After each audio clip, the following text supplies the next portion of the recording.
You are listening to Heir of Ruin, a complete unabridged Dark Mafia Romance novel. This is a story of betrayal, obsession, and a love found in the darkest of places. If you enjoy high-stakes romance with morally gray anti-heroes and twists you won't see coming, you are in the right place. Please support the channel by hitting the subscribe button and turning on notifications. Now, take a deep breath. The doors are locking. Chapter 1. Lyra. My knees were screaming. That was the first thing I registered over the pounding bass vibrating through the floorboards above my head. The concrete floor of the utility closet was cold, gritty, and unforgiving, biting through the thin nylon of my stockings. I shifted my weight, trying to ease the cramp in my left calf without knocking over the tower of bleach bottles next to me. I checked my watch. 2:14 a.m. I had been crouching in the dark bowels of the Obsidian for 45 minutes. I was not a spy. I was not a thief. I was a freelance graphic designer who spent her weekends debating font choices and eating Thai takeout in sweatpants. I should have been home right now, safe in my studio apartment, worrying about my rent. Instead, I was hiding in the most exclusive, dangerous underground club in the city, wearing a stolen cocktail waitress uniform that was 2 sizes too small, holding a piece of plastic that felt like a death sentence. I unclenched my sweating fist to look at the object in my palm. It was a key card. Matte black, no logo, just a magnetic strip on the back. Taped to it was a silver USB drive. They had arrived in my mailbox 3 days ago. No return address, no note, just a birthday card with a picture of a cat on it. My birthday wasn't for another 6 months, and these 2 items taped inside. But I knew who sent them. I recognized the handwriting on the envelope. Lyra. It was Chloe, my sister. The sister who had vanished off the face of the earth 3 months ago. The police had called it a voluntary disappearance. They said Chloe was an adult, reckless, prone to taking off. They didn't know her.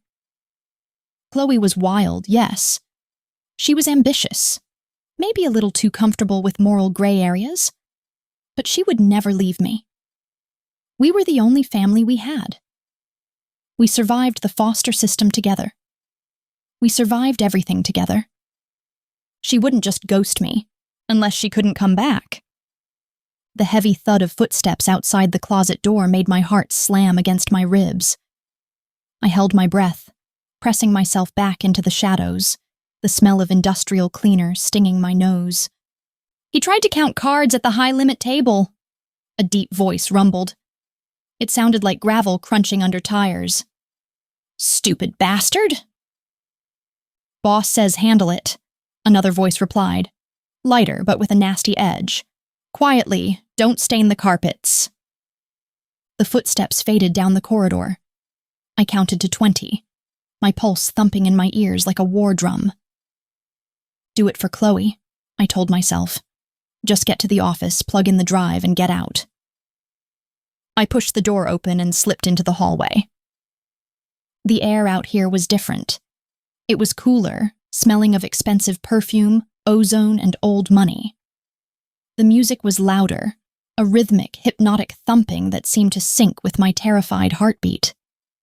I smoothed down the short skirt of my uniform and picked up the tray of empty champagne flutes I had stashed by the door. Props. If I looked like I belonged, maybe no one would look too closely at my face. I kept my head down, navigating the service corridors until I reached the mezzanine. I stopped. I couldn't help it. Below me, the main floor of the Obsidian was a sea of excess. Crystal chandeliers hung from the ceiling like frozen explosions. The roulette wheels spun in blurs of red and black. Men in tuxedos laughed with women draped in silk and diamonds. It was beautiful. It was seductive. And it was terrifying.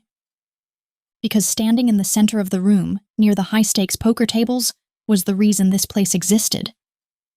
Kieran Vane. I had seen his picture in the news.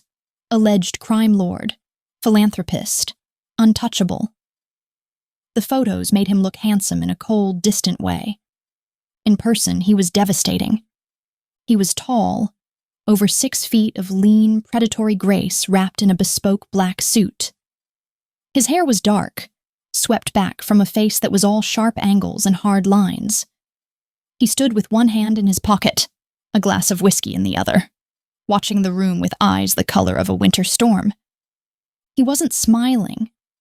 He wasn't talking. He was just existing.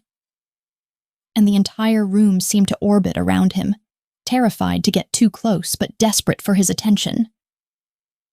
As I watched, a man in a rumpled suit stumbled toward him, shouting something I couldn't hear over the music. Kieran didn't flinch. He didn't signal his guards. He just tilted his head, listening. Then, with a movement so fast I almost missed it, Kieran reached out and grabbed the man by the throat. The room went still. Kieran leaned in, whispering something to the man. The man went pale, his knees buckling. Kieran released him, brushing off his lapel as if he had just touched something filthy. 2 massive security guards appeared from the shadows, dragging the man away. Kieran took a sip of his drink, his expression unchanged. I shivered, a cold sweat breaking out on the back of my neck. That was the man whose office I was about to break into. That was the man my sister had been working for before she disappeared. "Move, Lyra, before you lose your nerve." I tore my eyes away from the monster in the suit and hurried down the hallway. The manager's office was located on the 3rd floor, accessible only by a private elevator or the service stairs. I took the stairs, my cheap sneakers squeaking faintly on the polished wood. 1 flight up. 2. The corridor here was quiet, lined with velvet wallpaper and dim sconces. At the end of the hall stood a single heavy oak door. There was no keyhole, just a sleek black card reader mounted on the wall. This was it. My hands were shaking so badly the champagne glasses on my tray rattled. I set the tray down on a side table, wiping my damp palms on my apron. "Please work. Please, Chloe, let this work." I pulled the black keycard from my bra. I held it up to the reader. For a second, nothing happened. Then a small light on the reader flashed from red to green. The heavy lock disengaged with a solid, mechanical clunk. I let out a breath that was half sob, half laugh. I pushed the door open and slipped inside, closing it softly behind me. The office was massive. It smelled of leather, cedar, and him. Kieran. One wall was floor-to-ceiling glass, overlooking the casino floor below. It was tinted, turning the chaos downstairs into a muted, silent movie. A massive mahogany desk dominated the center of the room, looking more like a throne than a workspace. I didn't let myself look around. I went straight to the computer on the desk. I tapped the mouse. The screens flared to life, illuminating the dark room with a harsh blue glow. Password required. I pulled the silver USB drive from my pocket. Chloe had taped it to the card. It had to be the key. I plugged it into the tower. A command prompt popped up on the screen. Black background, green text. Greater than enter user authentication. My fingers hovered over the keyboard. Chloe hadn't sent a password, just the drive. "Think," I whispered, panic clawing at my throat. "Think like Chloe." I tried her birthday. Access denied. I tried the date our mom died.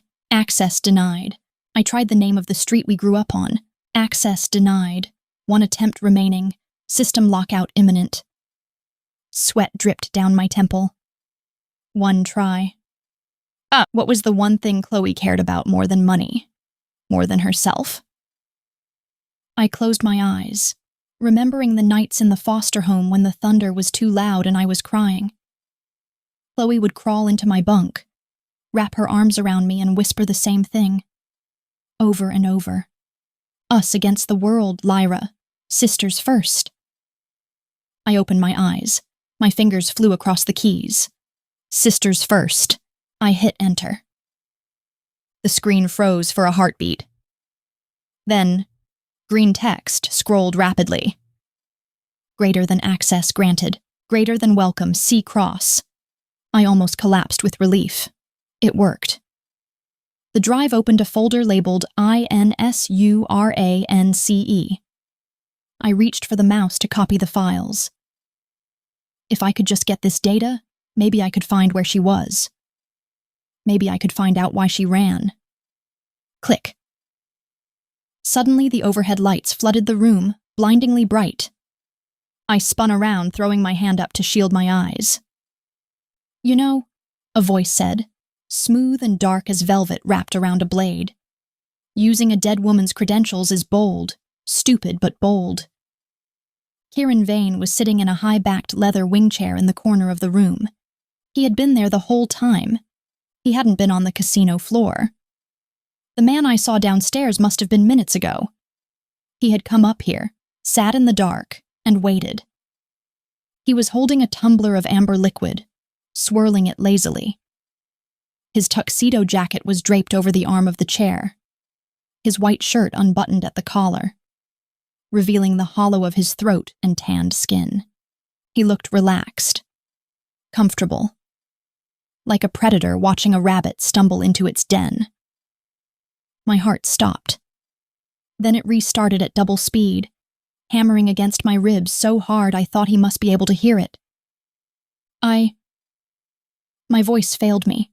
I cleared my throat and tried again. "I'm looking for the bathroom. I got lost." Kieran smiled. It wasn't a nice smile. It didn't reach his eyes. It was a smile that promised violence. "The bathroom is down the hall," he said, standing up. "And the staff restrooms are in the basement, neither of which require a specialized keycard encoded with my former floor manager's biometric data." He set his drink down on a side table and walked toward me. He moved slowly, deliberately. Every step he took sucked the oxygen out of the room. I backed up until my hips hit the edge of the desk. There was nowhere to go. "You're the sister," he stated. It wasn't a question.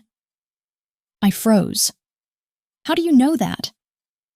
"Because you have her eyes," he said, stopping a few feet away. "And because that USB drive you just plugged in, it didn't just open a file, it triggered a silent alarm on my watch." He held up his left wrist, tapping the face of an expensive chronograph. "No, I've been waiting for someone to use that key for 3 months." He stepped closer, invading my personal space. The scent of him, whiskey, sandalwood, and danger, enveloped me. He was so tall I had to crane my neck to look him in the eye. "Where did you get it?" he asked softly. "I found it," I lied, lifting my chin. "Liar." He reached out. I flinched, expecting a blow. Instead, he reached past me and yanked the USB drive out of the computer. "You have no idea what you just did, do you?" he murmured. He tossed the drive onto the desk. Then he placed his hands on the edge of the mahogany surface, one on either side of me, caging me in. I was trapped between the desk and his hard, warm body. I could feel the heat radiating off him. "Where is she?" I demanded, my fear momentarily eclipsed by anger. "Where is Chloe?" "If I knew that," Kieran said, his eyes searching my face, "we wouldn't be having this conversation." "You killed her," I whispered. "That's why she sent me the key. She knew you were going to kill her." Kieran laughed. It was a dark, dry sound. "Your sister isn't dead, Lyra," he said. "She's a thief. She stole from me. She stole from my family, and then she ran." "Chloe isn't a thief." "Everyone is a thief if the price is right." He leaned down, his face inches from mine. "She took something very valuable, and I want it back." "I don't have it," I said, my voice shaking. "I haven't seen her in months." "I believe you," he said. I blinked, surprised. "You do?" "Yes." Because if Chloe cared about you, she wouldn't have sent you here. His gaze dropped to my mouth, then back to my eyes. She wouldn't have sent a lamb to walk among wolves. He pushed off the desk, stepping back. He looked me up and down, taking in the ill-fitting uniform, the Converse sneakers, the terror in my eyes. She used you, he said. She sent you to test the waters, to see if my security was still active. No, I denied, though a cold knot of doubt formed in my stomach. She wouldn't. She did. Kieran walked over to the window, looking out at the city lights. My men have been hunting her for 90 days. She's a ghost. No digital footprint, no contacts. He turned back to me, a sudden, terrifying intensity in his expression. But now I have something she wants. I went cold. What? You. He walked back to me, faster this time. He grabbed my arm, his grip firm but not painful. You're going to help me find her. I won't help you hurt her, I said, trying to pull away. You don't have a choice. He pulled me closer, until our bodies were flush. Chloe thinks she's safe. She thinks she's outsmarted me. But she has a weakness. She has a little sister who is dumb enough to break into a mafia don's office to save her. He smirked, and it sent a chill down my spine. I'm going to use you as bait, Lyra. I'm going to keep you close. I'm going to make sure the whole world knows I have you. You can't kidnap me, I said, panic rising in my chest. People will look for me. You live alone, he countered smoothly. You work freelance. Your landlord thinks you're behind on rent. No one is coming for you. My blood ran cold. He knew everything. Please, I whispered, just let me go. I can't do that, Kieran said. His voice dropped to a husky whisper, his thumb brushing the pulse point on my wrist. Because now that you've walked into my web, I find that I don't want to let you go. The door behind me opened. I spun around to see two men standing there. One was the massive guard from downstairs. The other was a slim man in glasses. Car's ready, boss, the big one rumbled. Kieran didn't look at them. He kept his eyes on me.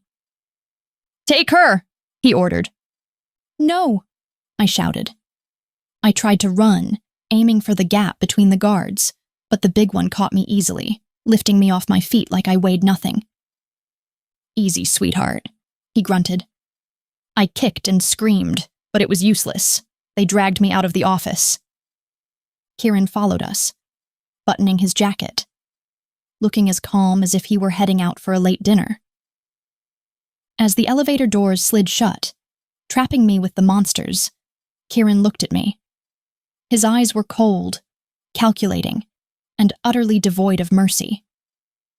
Welcome to the family, Lyra, he said. And then the darkness swallowed me whole. Chapter 2. Kieran. The drive to the estate was silent, save for the hum of the engine and the ragged breathing of the woman in the back seat. I watched Lyra through the rearview mirror. She wasn't crying. That was the first thing I noticed. Most people racks through into the back of an SUV spent the ride begging God, their mothers, or me for mercy. Lyra just sat there, pressed against the door, her eyes fixed on the passing city lights blurring into streaks of neon. She was terrified. I could see it in the white-knuckle grip she had on the leather seat, but she was holding it together. It was impressive and annoying. Stop staring, she snapped, her eyes flicking to the mirror to meet mine. I didn't look away. I bought the car. I pay for the gas. I own the road we're driving on. I'll stare where I please. She glared at me, a flash of fire in those hazel eyes that reminded me instantly of her sister. But where Chloe's fire was chaotic and destructive, Lyra's felt controlled, focused. You can't just kidnap people, she said, though her voice wavered slightly. People will notice I'm gone. You live alone, I countered, reciting the intel Emil had pulled up on my tablet 5 minutes ago.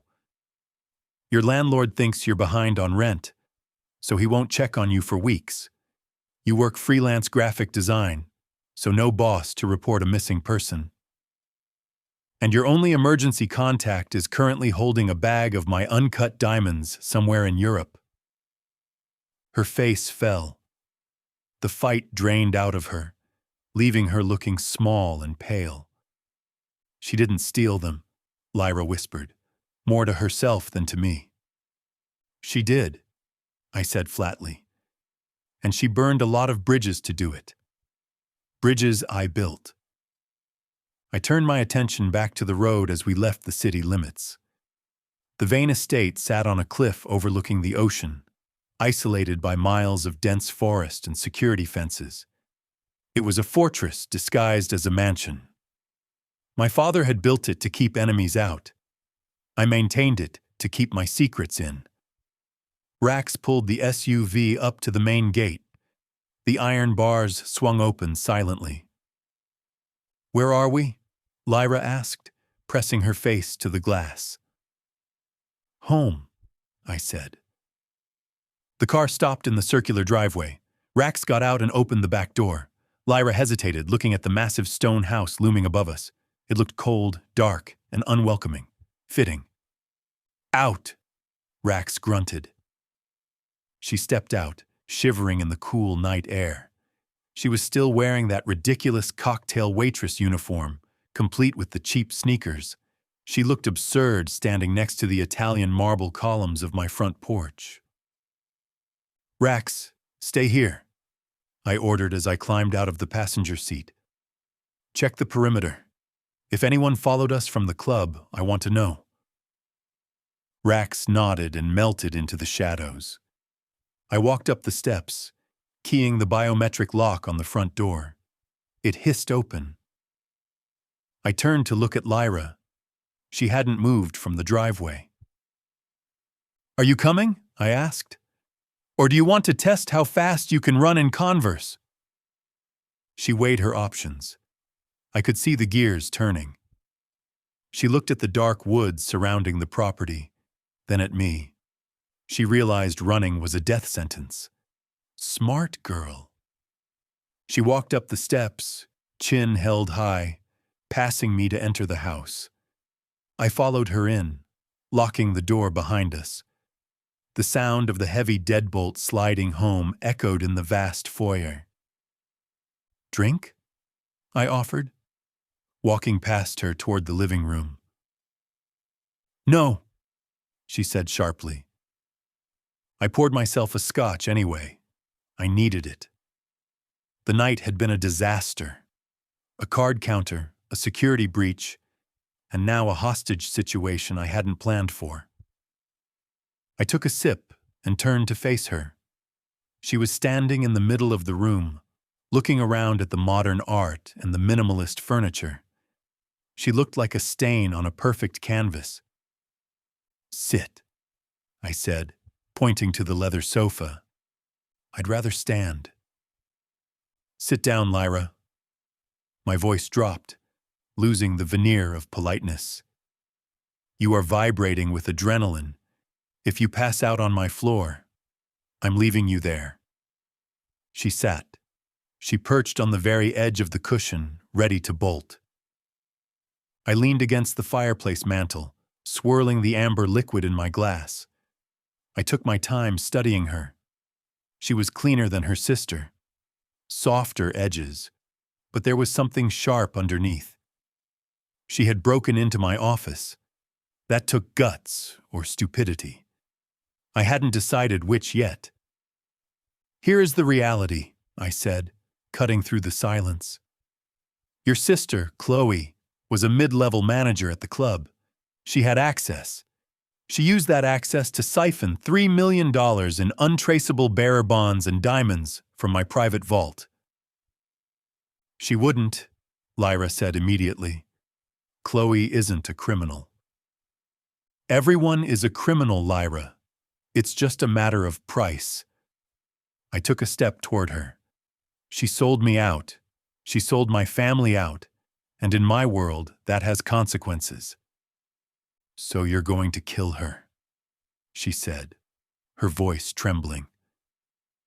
I was going to, I admitted. I had a team tracking her.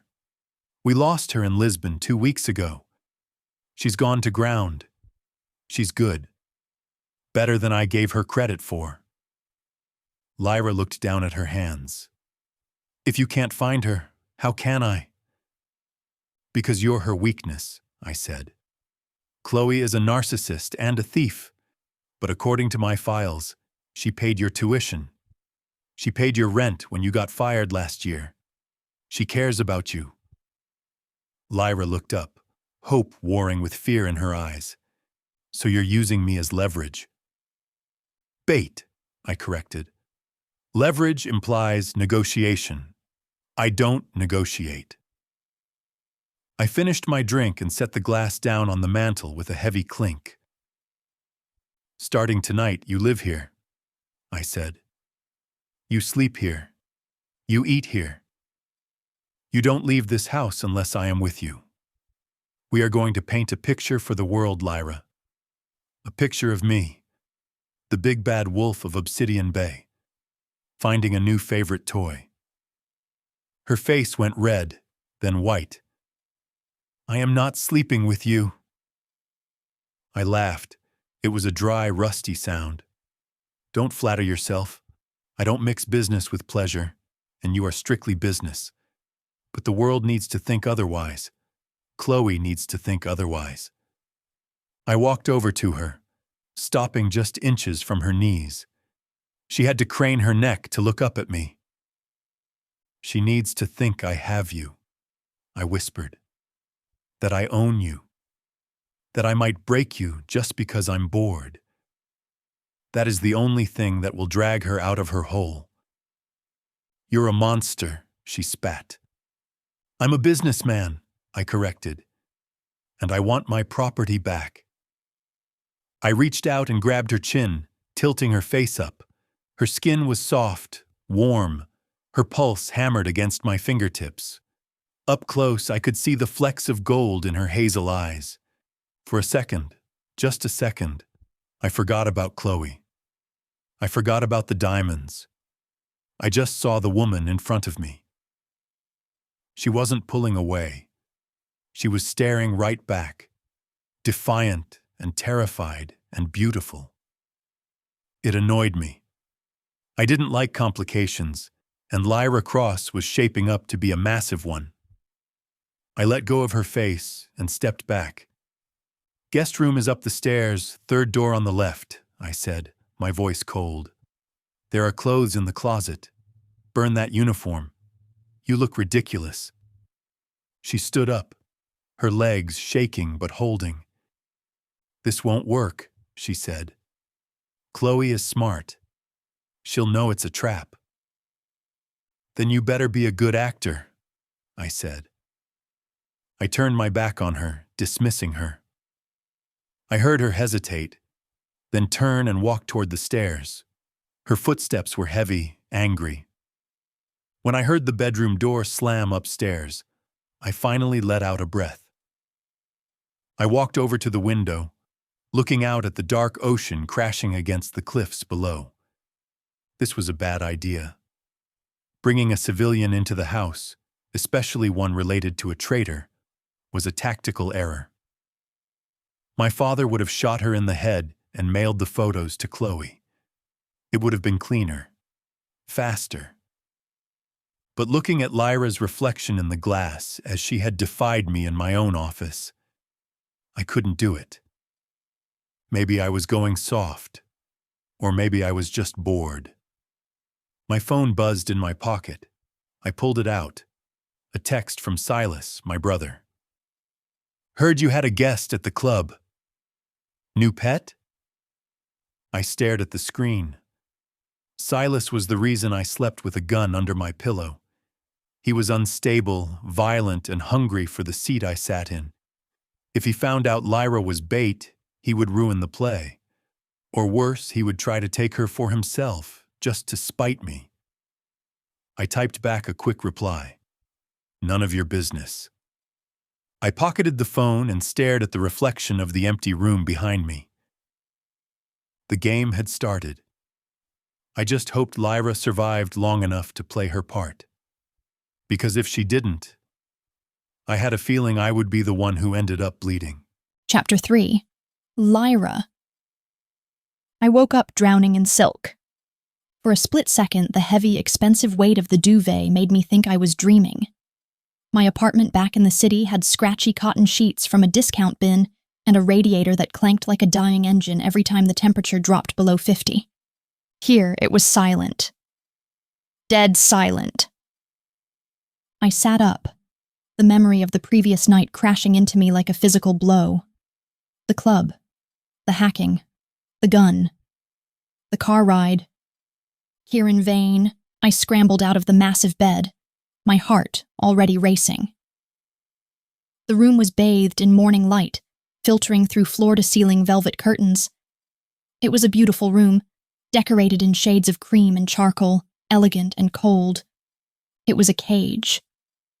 I ran to the window. We were high up. The estate sat on a cliff edge, the gray ocean churning violently against the rocks hundreds of feet below. There was no balcony, and the window was locked tight. Even if I could break the glass, the drop would kill me. "Okay," I whispered to myself, my voice sounding thin in the empty room. "Okay, think." I needed to leave. I needed to find a phone, call the police. No, the police were probably on his payroll. I needed to call the FBI. Or maybe just run into the woods and hope I didn't get eaten by a bear or shot by a guard. I looked down at myself. I was still wearing the cocktail waitress uniform. It was wrinkled, smelling of stale smoke and my own fear. "Burn that uniform," Kieran had said. I turned to the closet. It was a walk-in, larger than my entire kitchen. I pulled open the double doors and froze. It was full. Rows of dresses, blouses, skirts, and slacks hung neatly on velvet hangers. There were shoes lined up on shelves, handbags displayed like museum pieces. I pulled out a black dress. It still had the tag on it. Designer. The kind of brand I only saw in magazines. I checked the size. It was my size, exactly. A chill crawled up my spine.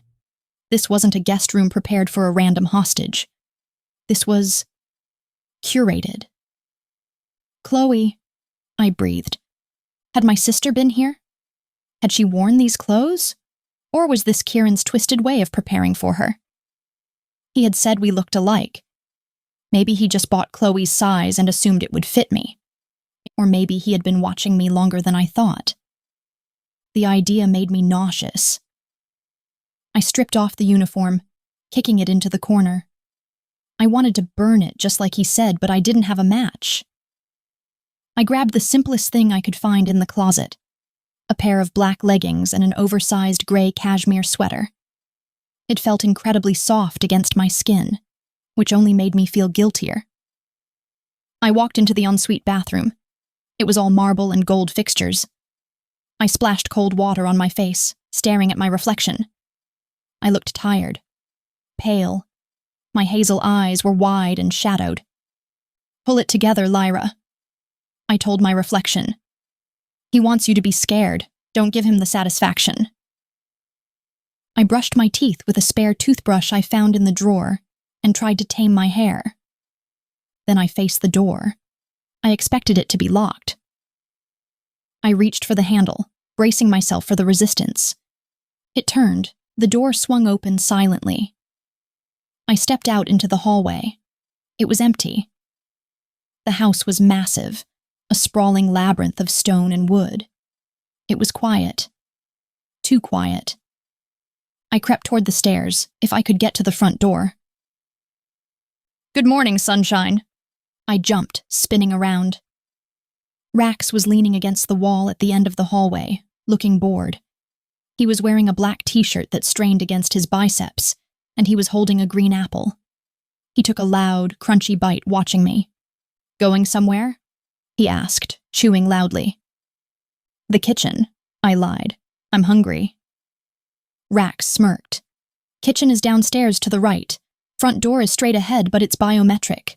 Unless you have the boss's thumbprint, you aren't getting out. He pushed himself off the wall. Boss wants to see you first, he said. Study. First floor, end of the hall. I don't want to see him. Didn't ask what you wanted.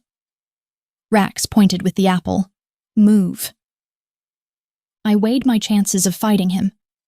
Rax was at least 6 feet 4 inches and looked like he bench-pressed small cars for fun. I was 5 feet 6 inches and had once pulled a muscle reaching for the remote. I started walking. Rax followed close behind, a looming shadow. We went downstairs, past the living room where Kieran had outlined his insane plan last night, and down a long hallway lined with dark portraits of unsmiling men. Ancestors, probably. They all had Kieran's hard jawline and cruel eyes. The double doors at the end of the hall were open. I stepped inside. The study was imposing. Dark wood paneling, walls lined with books that looked like they had never been read, and a massive fireplace where a fire was crackling, despite the mild weather. Kieran was sitting behind a desk that looked like it had been carved from a single piece of ebony. He was on the phone, speaking in rapid-fire Italian. He looked fresh, showered, and terrifyingly alert. He was wearing a charcoal button-down shirt, sleeves rolled up to his elbows, revealing a sliver of a tattoo on his forearm. He didn't look up when I entered. He just gestured to the chair opposite him. I didn't sit. I stood in the middle of the room, crossing my arms over my chest. Kieran finished his call and set the phone down. He looked at me, his gaze sweeping from my bare feet to the oversized sweater. It fits, he noted. Who did these belong to? I asked. Did you buy these for Chloe? His eyes hardened. I bought them for whoever ended up in this room. I like to be prepared. He picked up a sleek black fountain pen and tapped it against a stack of documents in front of him. Sit down, Lyra. I prefer to stand. And I prefer not to get a crick in my neck looking up at you. Sit! The command was wrapped in velvet, but it was still in order. I sat. The leather chair was uncomfortable, stiff. We have business to conclude, Kieran said. He slid the stack of papers across the desk toward me. I'm not signing anything, I said immediately. You haven't even read it. I don't need to. I know how this works. You try to trap me legally, so when you eventually kill me, no one asks questions.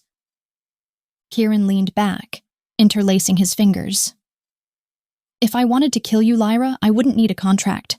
I have a crematorium in the basement of the club. It's very efficient. My stomach lurched. He said it so casually. This, he pointed to the papers, is an employment contract, and a non-disclosure agreement, and a cohabitation clause. I stared at him. A what?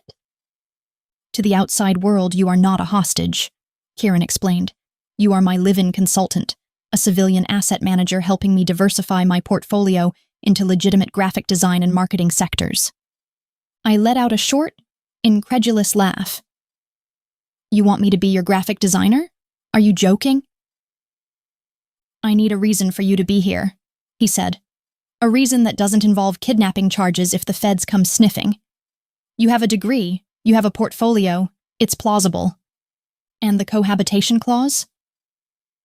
We are also dating, he said flatly. Or sleeping together. Whichever narrative plays better with the rumors. I am not pretending to be your girlfriend. You are if you want to stay alive. He stood up and walked around the desk. I tensed, pressing myself back into the chair. He leaned against the edge of the desk, crossing his ankles. He was too close. His presence sucked the oxygen out of the room. You think I'm the worst thing in this city, Lyra? He asked softly. You're a crime lord who kidnapped me. So yes. He shook his head, a dark amusement dancing in his eyes. I am a saint compared to my brother, he said. I frowned. You have a brother?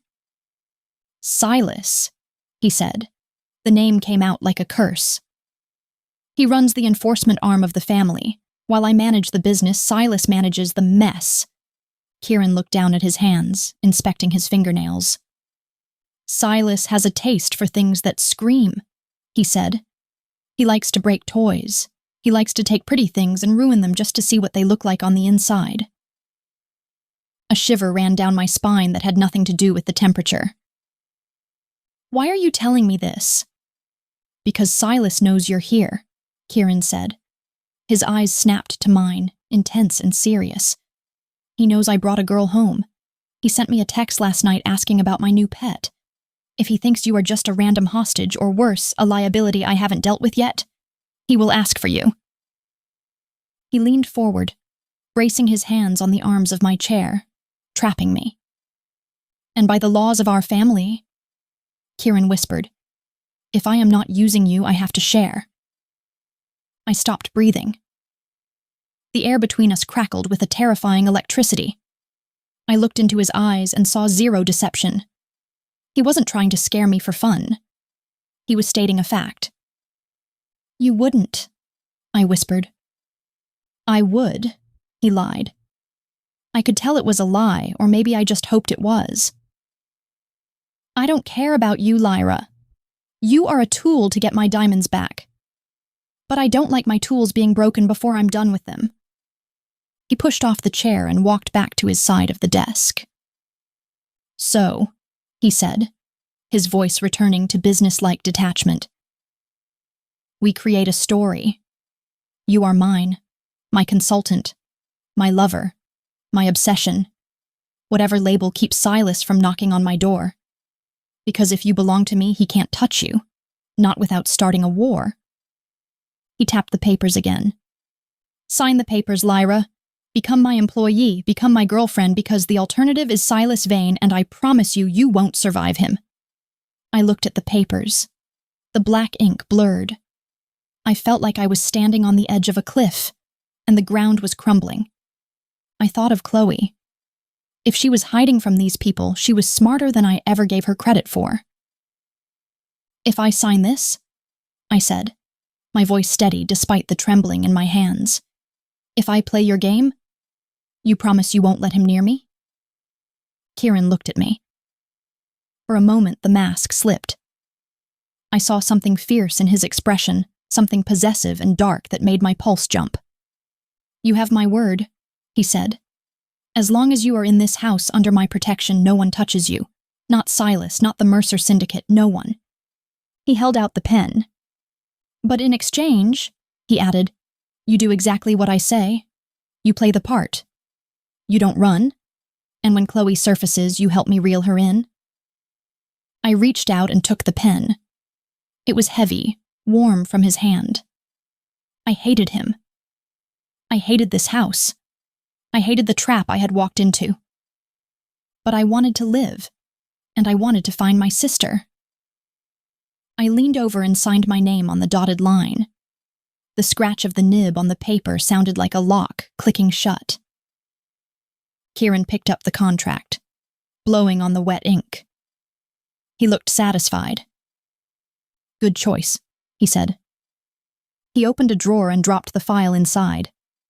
Then he looked at me, his gaze dropping to my mouth for a fraction of a second before snapping back to my eyes.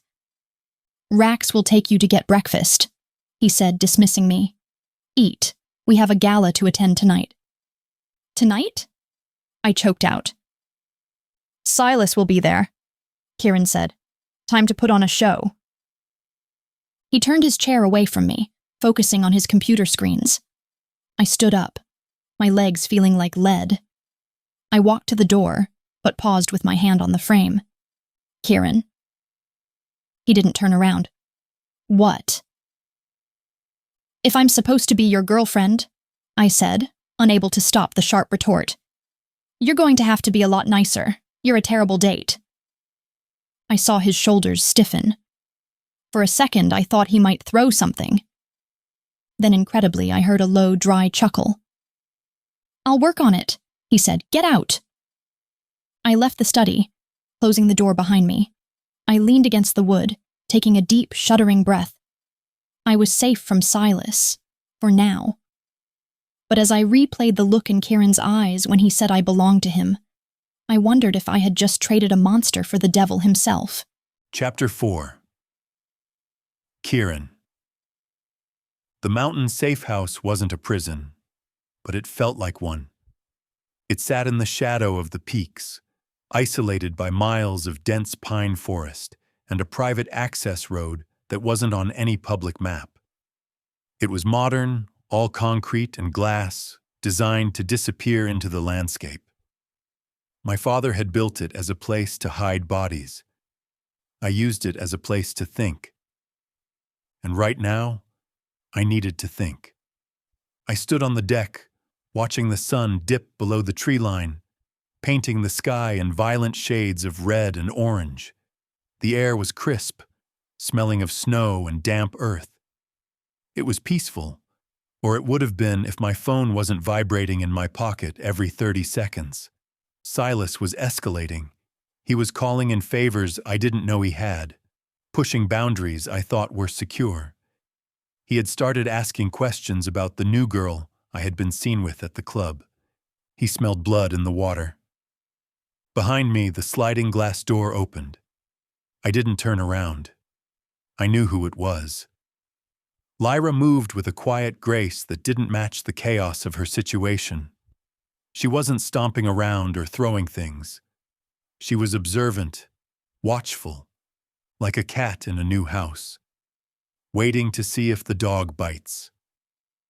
"This is kidnapping," she said. Her voice was steady, but I could hear the undercurrent of fear. "It's protective custody," I corrected, finally turning to face her. She was still wearing the oversized sweater and leggings from the estate. Her arms were wrapped around herself against the mountain chill. She looked small against the backdrop of the massive trees, but her eyes were sharp. "Protecting me from who?" she asked. "Your brother? Or yourself?" "Both," I admitted. I walked back inside, sliding the door shut behind me. The main room was open concept, dominated by a huge fireplace and a kitchen that looked like it had never been used, because it hadn't. "You passed the first test," I said, leaning against the kitchen island. "The shipping container. Most people break after an hour. You lasted 6. Lyra flinched. The memory was clearly still fresh. I saw her hands tremble slightly before she clenched them into fists. "Is that supposed to be a compliment?" she asked. "You locked me in a box and played recordings of people screaming. That's not a test, Kieran. That's torture." "It's vetting," I said. "If you're going to be part of my world, even temporarily, I need to know you won't crack under pressure. Silas doesn't play nice. If he gets his hands on you, he won't use recordings. He'll make you the recording." Her face paled, but she held my gaze. "So what now?" she asked. "I passed the mental test. What's next? Do I have to kill someone?" "Not yet," I said. "Now comes the physical assessment." She took a step back, her eyes narrowing. "What does that mean?" I pushed off the island and walked toward her. Slowly, deliberately. I let my gaze drop, sweeping over her body in a way I knew would make her uncomfortable. I wanted her off balance. I wanted her reacting, not thinking. Because if she stopped to think, she might realize that I wasn't just vetting her. I was hiding her. I was hiding her because I knew exactly where her sister was. Chloe wasn't just missing. She was dead. Or she would be, as soon as my men found her. I had signed the order myself months ago. Order: eliminate Chloe Cross. Reason: betrayal. Chloe had been feeding information to Silas for months. She was the reason 3 of my shipments had been intercepted. She was a rat. And in my family, rats didn't survive. But looking at Lyra, seeing the fierce loyalty in her eyes every time she mentioned her sister, I couldn't tell her. Not yet. So I pushed her. The physical assessment, I said, my voice dropping to a low rumble, is about endurance, stamina, and obedience. Lyra's breath hitched. She backed up until she hit the wall. I'm not sleeping with you, she said, her voice shaking. That wasn't in the contract. The contract is a piece of paper, Lyra. We are miles from civilization. The only law here is me. I placed my hands on the wall on either side of her head, caging her in. I leaned down until my lips were inches from hers. I could smell the faint scent of her shampoo, something floral and sweet. It was intoxicating. You want to find your sister, I whispered. You want my resources, my protection. Yes, she breathed. Then prove you're worth it. I pulled back, giving her space. I walked over to the fireplace and picked up a heavy iron poker. I turned it in my hand, watching the firelight dance on the metal. Run, I said. She blinked. What? This house has 3 floors, a basement, and 5 acres of fenced perimeter. I'm going to give you a 10-minute head start. If you can stay hidden until sunrise, you pass. If I catch you... I let the sentence hang in the air, heavy with implication. And if you catch me? She asked, her voice barely a whisper. I smiled. It was the same smile I used before I put a bullet in someone. Then you belong to me, I said. Body and soul. No questions asked. She stared at me, horror and determination warring in her expression. She looked at the door, then back at me. 10 minutes? She asked. 9 now, I said, checking my watch. She didn't hesitate. She bolted. I listened to her footsteps pounding up the stairs. She was fast. Good. I walked over to the bar and poured myself a drink. I took a slow sip, savoring the burn of the whiskey. This was cruel. I knew it was cruel. I was treating her like prey because it was easier than treating her like a person. If I made her hate me, if I made her fear me, then maybe I wouldn't feel this twisting guilt in my gut every time I looked at her. Maybe I wouldn't notice how soft her mouth looked, or how her eyes lit up when she talked about her sister. I checked my watch. 5 minutes left. I finished my drink and set the glass down. I wasn't going to hurt her. Not really. I just needed to push her. I needed to see if she would break, or if she would fight back. Because Silas was coming, and when he did, Lyra would need to be a fighter. I cracked my knuckles and walked toward the stairs. Ready or not, Lyra, I whispered to the empty room. Here I come. Chapter 5. Lyra. I ran, my feet hammered against the hardwood floors, echoing loudly in the silent house. I didn't have a plan. I didn't even have shoes. I just had 9 minutes, adrenaline, and a desperate need not to be caught by the man downstairs. I scrambled up the stairs to the 2nd floor, my breath coming in ragged gasps. The safe house was a maze of shadows and moonlight. Think, Lyra, think. The 1st floor was open concept, too exposed. The basement was a trap. The 2nd floor had bedrooms, but bedrooms meant closets, and closets were the first place anyone looked. I needed somewhere unexpected. I scanned the hallway. Guest room, bathroom, linen closet, master suite. I ran past them all, heading for the end of the hall. There was a narrow door there, barely noticeable against the dark paneling. I tried the handle. Locked. Damn it, I whispered. I looked around frantically. There was a vent near the ceiling. Too high. A window? No, we were on a mountain. Outside was just a steep drop and miles of freezing forest. My eyes landed on the attic hatch in the ceiling. It had a pull-down cord. It was cliché, it was obvious. But it was high ground. I grabbed a chair from the hallway console table, positioned it underneath, and yanked the cord. The ladder slid down with a groan of metal that sounded like a gunshot in the quiet house. I winced, freezing. Had he heard that? I listened. Silence. I scrambled up the ladder, pulling it up behind me just as I heard the heavy, deliberate tread of boots on the stairs. He was coming. The attic was unfinished, smelling of dust and insulation. Moonlight filtered in through a small, circular window at the far end, illuminating piles of drop cloths and old furniture. I crawled over the beams, careful not to put my weight on the drywall between them. I found a spot behind a stack of old crates in the darkest corner. I curled into a ball, pulling my knees to my chest and tried to silence my breathing. My heart was a drum in my ears. Thump, thump, thump. Why was I doing this? Why was I playing his sick game? Because the alternative was Silas, because Kieran, for all his darkness, felt like the lesser of two evils. Or maybe because a twisted part of me wanted to see what would happen if I won, or if I lost. Time stretched. Every creak of the house settling sounded like footsteps.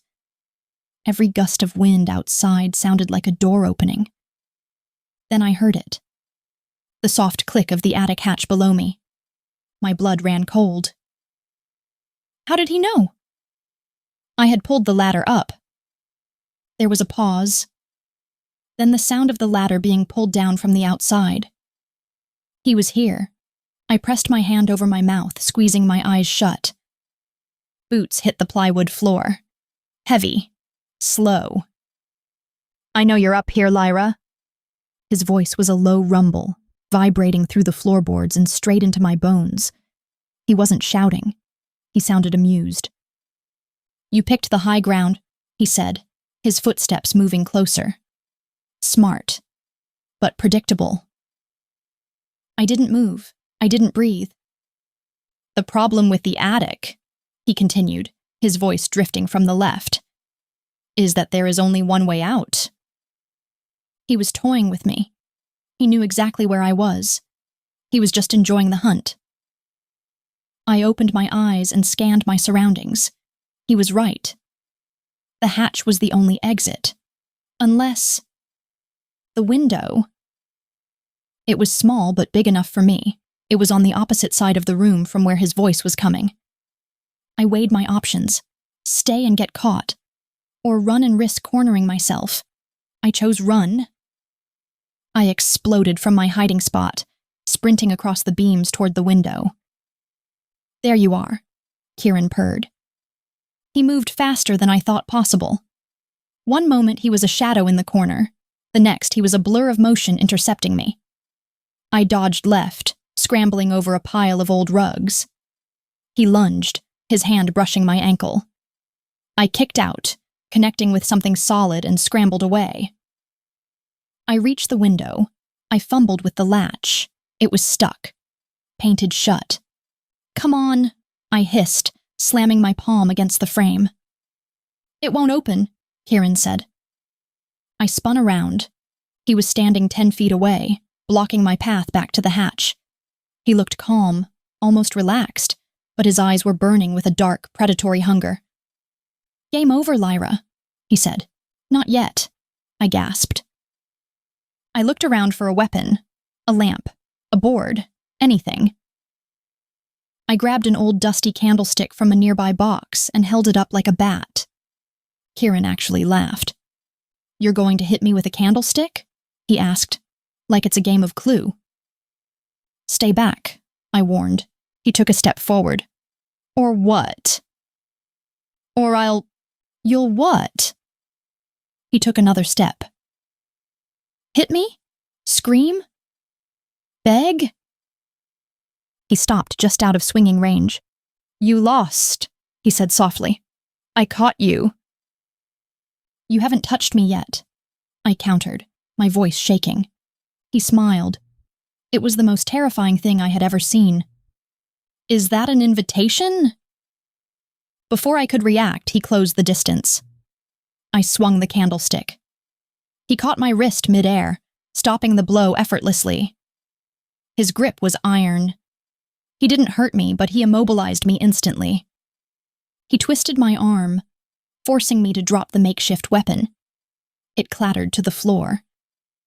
He used his momentum to spin me around and slam me back against the wall next to the window. My breath left me in a rush. He pinned my wrists above my head with one hand, his body pressing flush against mine. He was heavy, hard muscle and heat, trapping me. "Caught you?" he whispered against my ear. The adrenaline crashed into something else, something hot and heavy that pooled in my stomach. I stared up at him, my chest heaving. His face was inches from mine.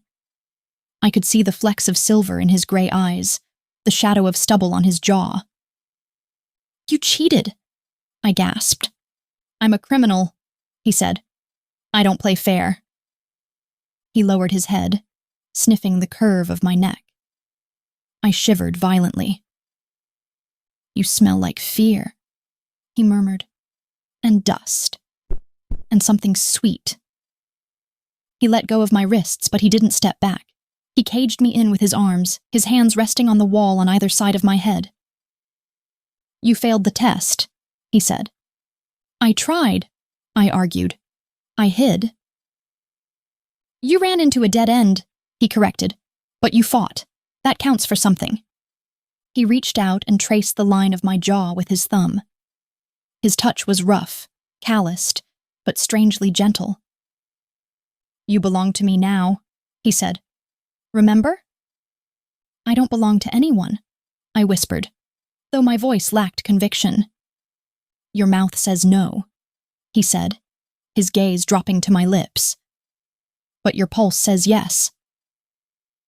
He pressed his thumb against the frantic beat in my neck. "It's racing," he noted. "Are you scared, Lyra?" "Yes." "Good, you should be." He leaned in and kissed me. It wasn't like the kiss in the car. That had been angry, desperate. This was owning. He kissed me slow and deep, taking his time, exploring my mouth like he had all the time in the world. He tasted like whiskey and darkness. I tried to stay rigid, to fight it, but my body betrayed me. I melted against him, my hands bunching in his shirt. I kissed him back. He groaned, a low sound in his throat that vibrated against my lips. He moved his hands down my body, tracing my curves. He gripped my hips, pulling me harder against him so I could feel the hard ridge of him through his jeans. "Kieran," I gasped, breaking the kiss. "Tell me to stop," he challenged, his lips hovering over mine. "Tell me to stop and I will." I looked into his eyes. I saw the darkness there, the violence he held back, but I also saw desire, raw, unfiltered want. I hated him. He was a monster. He was the reason my sister was gone. But God help me, I didn't want him to stop. "Don't stop," I whispered. He didn't need to be told twice. He lifted me up, wrapping my legs around his waist. I gasped as my back scraped against the rough wood of the wall.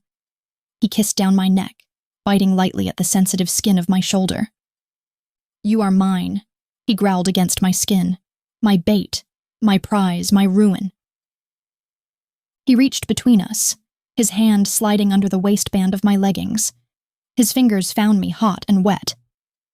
I cried out, arching into his touch. He played me like an instrument, knowing exactly where to touch, how much pressure to apply. He was relentless. "Look at me," he ordered. I opened my eyes. He was watching me, his expression intense, possessive. "Say it," he demanded. "Say you're mine." "I'm yours," I sobbed. "I'm yours." He kissed me again, swallowing my cry as I fell apart in his arms. He held me through the aftershocks, his breathing ragged against my ear. He didn't take it further. He didn't take my clothes off. He didn't enter me. He just held me there, pinned against the wall in the dusty attic, until my heart rate slowed. Then he set me down. My legs were shaky, barely holding me up. He stepped back, adjusting his clothes. The mask of cold indifference slammed back into place, but his eyes were still dark. "Test complete," he said, his voice rough. He turned and walked toward the ladder, leaving me leaning against the wall, breathless, confused, and thoroughly, utterly conquered. I touched my swollen lips. I was in trouble. Deep, dangerous trouble. Chapter 6. Kieran. The gala was a glittering cesspool. The palazzo, a gilded ballroom in the heart of the city's financial district, was packed with the kind of people who ran the world and the kind of people who broke it. Politicians rubbed shoulders with cartel bosses. Socialites laughed with arms dealers. It was the annual masquerade ball hosted by the Mercer Syndicate, which meant it was neutral ground, in theory. In practice, it was a shark tank. I adjusted the cuff of my tuxedo, scanning the room. The music was a classical waltz, elegant and dull. Waiters wove through the crowd with trays of champagne, their smiles plastered on like masks. Beside me, Lyra was a vision of expensive danger. The dress I had chosen for her was midnight blue silk, backless, with a slit that went up to her thigh. It fit her like a second skin, accentuating curves I had spent the last 24 hours trying very hard not to think about.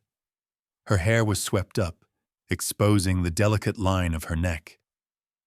She looked like she belonged here. She looked like a queen. But I could feel the tension radiating off her in waves. Her hand, tucked into the crook of my arm, was rigid. "Relax," I murmured, leaning close to her ear. "You look like you're waiting for a firing squad." "Given the company," she muttered back, her eyes darting around the room. "That's a distinct possibility." "No one is shooting anyone tonight," I said. "It's bad for business." "And after tonight?" "After tonight, you're back in the cage." She glared at me, and I felt a flicker of amusement. She hadn't broken, not after the shipping container, not after the chase in the attic. If anything, she had gotten sharper, more defiant. It was irritatingly attractive. "Smile, Lyra," I ordered. "People are watching." She forced a smile that didn't reach her eyes. "Better?" "Passable." We moved deeper into the room. I kept her close, my hand covering hers on my arm. It was a possessive gesture, meant to signal to every man in the room that she was off limits. But it was also strategic. I needed eyes on her. I needed someone to recognize her. If Chloe was still in the city, she would have contacts here. Someone would report back to her. "Kieran Vane has your sister." "Kieran!" A booming voice cut through the chatter. I suppressed a sigh and turned.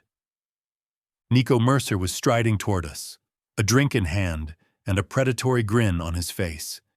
He was the heir to the Mercer Syndicate, Silas's rival and occasional ally. He was loud, flashy, and about as subtle as a hand grenade. "Nico," I said, keeping my tone neutral.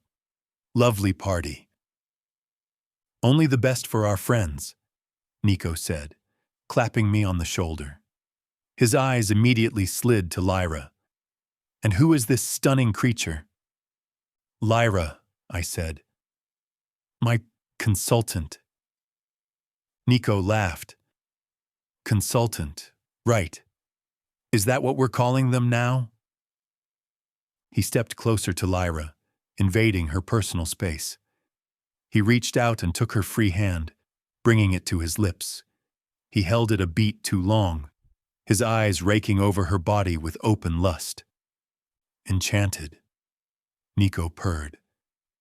I felt a spike of rage that surprised me. It was irrational. Lyra was bait. She was a tool. But seeing Nico touch her made me want to break his fingers. Lyra, to her credit, didn't flinch. She pulled her hand back smoothly. "Nice to meet you," she said, her voice cool. "The pleasure is all mine," Nico said. He looked back at me. "Silas is around somewhere. Heard he was looking for you." "I'm sure he is," I said. "Well, enjoy the night." Nico winked at Lyra. "Save a dance for me, gorgeous." He sauntered away. "Charming," Lyra said dryly. "He's a snake," I said. "Stay away from him." "I plan to stay away from everyone." "Good plan." We circulated the room. I introduced Lyra to a few key players. A judge, a shipping magnate, a corrupt senator. She played her part perfectly, smiling at the right times, laughing at their terrible jokes. She was a natural, but I could see the strain in her eyes. She was scanning the crowd constantly, looking for her sister. "She's not here, Lyra," I said quietly. "You don't know that," she whispered. "She could be in disguise. She could be watching. If she was watching, we would know." "How?" "Because I would feel it." I steered her toward the bar. I needed a drink. I ordered a scotch for myself and a sparkling water for her. "I can handle champagne," she said. "I need you sober," I replied. She rolled her eyes but took the water. We stood there for a moment, the noise of the party washing over us. I found myself watching her over the rim of my glass, the way the light caught the hollow of her throat, the way her lips parted slightly when she took a sip. I remembered how she had tasted in the attic, sweet and desperate. I looked away, clenching my jaw. "Focus, Kieran." "Well, well, well!" The voice came from behind us. It was smooth, dark, and laced with malice. I stiffened. I knew that voice. I heard it in my nightmares. I turned slowly. Silas Vane was standing there, flanked by two of his personal guards. My brother looked like a distorted mirror image of me. Same height, same dark hair, but where I was cold, Silas was fire. His eyes were wild, restless. He wore his cruelty like a second skin. He was smiling, but it didn't reach his eyes.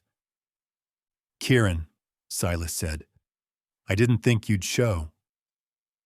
"It's a family event," I said. "Wouldn't miss it." Silas's gaze shifted to Lyra. He looked her up and down, slow and insulting. It was a violation without touch. "And who is this?" Silas asked. "I heard you brought a stray home." "Lyra," I said, stepping slightly in front of her. "This is my brother, Silas." Lyra looked at him. I could see the fear in her eyes, but she held her ground. "Hello," she said. "Lyra," Silas repeated. "Pretty name. Pretty girl." He took a step closer. His guards mirrored him. "You know, Kieran," Silas said, "you usually share your toys." "Not this one," I said. My voice was low, dangerous. "Why not?" Silas reached out. His hand hovered near Lyra's face. "Is she special?"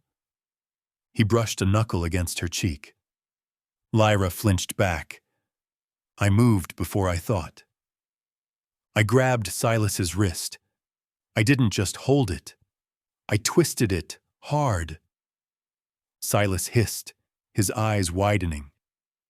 His guards stepped forward, hands going to their jackets. My hand went to the small of my back, where a knife was concealed in my waistband. The air around us froze. People nearby stopped talking, sensing the sudden violence. "Don't," I warned Silas. "Touch her." Silas stared at me. He looked at my grip on his wrist, then at my face. He saw the murder in my eyes. He laughed. "Touchy," he said. I shoved his hand away. "She's off limits, Silas," I said. "Testing me on this would be a mistake." Silas rubbed his wrist, his smile widening. "Interesting," he said. "You actually care." He looked at Lyra again, a new, dangerous glint in his eyes. "Nice to meet you, Lyra," he said. "I have a feeling we'll be seeing a lot of each other." He turned and walked away, his guards falling into step behind him. I let out a breath I hadn't realized I was holding. My heart was pounding, a heavy, angry rhythm. I turned to Lyra. She was pale, staring at Silas's retreating back. "That was him," she whispered. "The one you warned me about." "Yes." "He's—" She shuddered. "He looks like he wants to eat me." "He does." I grabbed her hand. It was cold. "We're leaving," I said. "But the bait," she said. "We haven't been here an hour." "Plan changed," I said. "Silas has seen you. That's enough." I dragged her toward the exit. I didn't care about appearances anymore. I didn't care about Chloe or the diamonds. All I could think about was the way Silas had looked at her, like she was prey, and the sudden, overwhelming urge I had to burn the entire city down to keep him away from her. I pulled her out into the cool night air, signaling for the car. "Kieran, you're hurting me," Lyra said. I looked down. I was gripping her hand so tight my knuckles were white. I loosened my grip, but I didn't let go. "Get in the car," I said. "What happened back there?" she asked as Rax pulled the SUV up to the curb. "You almost started a fight." "I ended one," I said. I opened the door and practically shoved her inside. I climbed in after her, slamming the door. "Drive," I ordered Rax. As the car pulled away, I looked out the window, watching the lights of the gala fade. I had made a mistake. I had brought her into the lion's den, thinking I could control the lions. But Silas wasn't a lion. He was a hyena. And he didn't stop until he had stripped the bone clean. I looked at Lyra. She was rubbing her wrist where I had grabbed her, watching me with wide, wary eyes. I had put a target on her back. And now, I was the only thing standing between her and a monster. God help us both. Chapter 7. Lyra. The drive back to the safe house was suffocating. Kieran drove like he was trying to outrun a demon. His hands were white-knuckled on the steering wheel, his jaw clenched so tight I thought his teeth might crack. The car tore around the mountain bends, tires screeching in protest. But he didn't slow down. I sat in the passenger seat, my heart still racing from the encounter with Silas. I could still feel the phantom pressure of his gaze on my skin, slimy and invasive. "Slow down," I said, my voice barely audible over the roar of the engine. Kieran ignored me. He took the next turn too fast, the car drifting dangerously close to the guardrail. "Kieran!" I shouted, grabbing the dashboard. "You're going to kill us!" He slammed on the brakes. The car skidded to a halt on the gravel shoulder, dust billowing around us. The silence that followed was heavy, charged with a volatile energy that made the hair on my arms stand up. Kieran stared straight ahead, his chest heaving. "He touched you," he said. His voice was low, devoid of emotion, but I could hear the rage simmering underneath. "He barely touched me," I said, trying to sound calm. "You stopped him." "I should have broken his arm," Kieran said. He turned to look at me, his eyes dark and wild. "I should have killed him right there." "And started a war?" I asked. "Over me?" "Yes," he said. The word hung in the air between us, heavy and undeniable. I stared at him, my breath catching. He wasn't lying. He meant it. He would have torn down the city for me. Why? "Why do you care?" I asked, my voice trembling. "I'm just bait. I'm just a tool to get to Chloe. Why does it matter if your brother touches me?" "Because you're mine," he growled. He unbuckled his seatbelt and leaned over the console, invading my space. "You belong to me, Lyra. Not Silas, not the syndicate, me." "I am not a possession," I shouted, pushing against his chest. "I am a person, and I am tired of being treated like a pawn in your family drama." "You think this is a game?" he snapped. "Silas isn't playing. If he gets you, he won't just use you as leverage. He will hurt you, he will enjoy it." "Then let me go," I cried. "Let me leave. I'll take my chances on my own." "No," he said. "You're safer with me." "Safe?" I laughed, a hysterical sound. "You kidnapped me. You locked me in a box. You hunted me through your house. How is that safe?" "Because I won't break you," he said. His voice dropped to a whisper. "I just want to keep you." He reached out and cupped my face. His thumb traced my lower lip, sending shivers down my spine. "I want to keep you," he repeated, his gaze dropping to my mouth. The anger in his eyes shifted, darkening into something else. Something hungrier. My heart slammed against my ribs. I should push him away. I should scream. I should run. But I didn't. Because beneath the fear and the anger there was a pull. A magnetic force drawing me to him. He was dangerous, yes. He was a monster.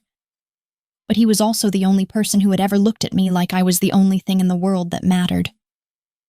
"Kieran," I breathed. He didn't wait. He crashed his lips against mine. It wasn't gentle. It wasn't sweet. It was a collision. A desperate, starving kiss that tasted of fury and need. I gasped, opening my mouth to him, and he took advantage, his tongue sweeping inside, claiming me. He groaned, a low, guttural sound that vibrated through my chest. He tangled his hand in my hair, tilting my head back to deepen the kiss. I grabbed his shirt, pulling him closer. I didn't care about the consequences. I didn't care about Chloe or the diamonds or Silas. In that moment, there was only the heat of his body, the taste of his mouth, and the overwhelming need to be consumed by him. He broke the kiss, gasping for air, his forehead resting against mine. "Tell me to stop," he rasped. "Tell me to stop and I will walk away. I will drive us back to the house and I will never touch you again." I looked into his eyes. They were burning with a raw vulnerability that terrified me. If I said stop, he would. I knew that. But I didn't want him to stop. "Don't stop," I whispered. He growled and kissed me again, harder this time. He reached for the lever on my seat, reclining it back. He climbed over the console, his large body covering mine, pressing me into the leather. It was awkward and cramped, but neither of us cared. His hands were everywhere, touching, exploring, possessive. He ran his hand up my leg, pushing the silk dress up to my waist. His fingers brushed the inside of my thigh, and I arched into him, a whimper escaping my throat. "You feel so good," he murmured against my neck. "So soft." He bit down on the sensitive skin below my ear, and I cried out, my nails digging into his shoulders. "Kieran," I gasped. "Please." "Please what?" he asked, his hand moving higher. "Please stop. Or please more." "More," I begged. Please, more. He didn't make me wait. He shifted his weight, fumbling with his belt. The sound of the buckle jingling was the only warning I got before he was there, pressing against me hard and hot. He shifted his weight, closing the distance until we were one, the sudden heat taking my breath away. I screamed, the sound swallowed by his mouth as he kissed me again. It was intense. Overwhelming. He moved with a rhythm that was all instinct, driving into me like he was trying to imprint himself on my soul. I wrapped my legs around his waist, meeting him thrust for thrust. I lost track of where I ended and he began. We were a tangle of limbs and heat and friction. Mine, he panted against my lips. Say it. Yours, I cried. I'm yours. He picked up the pace, his movements becoming frantic. I felt the tension coiling in my belly, tighter and tighter until it exploded. I shattered, crying out his name as waves of pleasure crashed over me. Kieran followed me seconds later, groaning as he spilled himself inside me. He collapsed on top of me, burying his face in my neck. His breathing was ragged, his heart pounding against mine. We lay there for a long time, the silence of the car broken only by the sound of our breathing and the ticking of the cooling engine. Slowly, reality started to seep back in. I was lying in a car on the side of a mountain road, half naked, underneath the man who had kidnapped me. The man who was hunting my sister. I felt a wave of shame wash over me, hot and prickly. What had I done? Kieran seemed to sense my shift in mood. He pulled away, sitting up.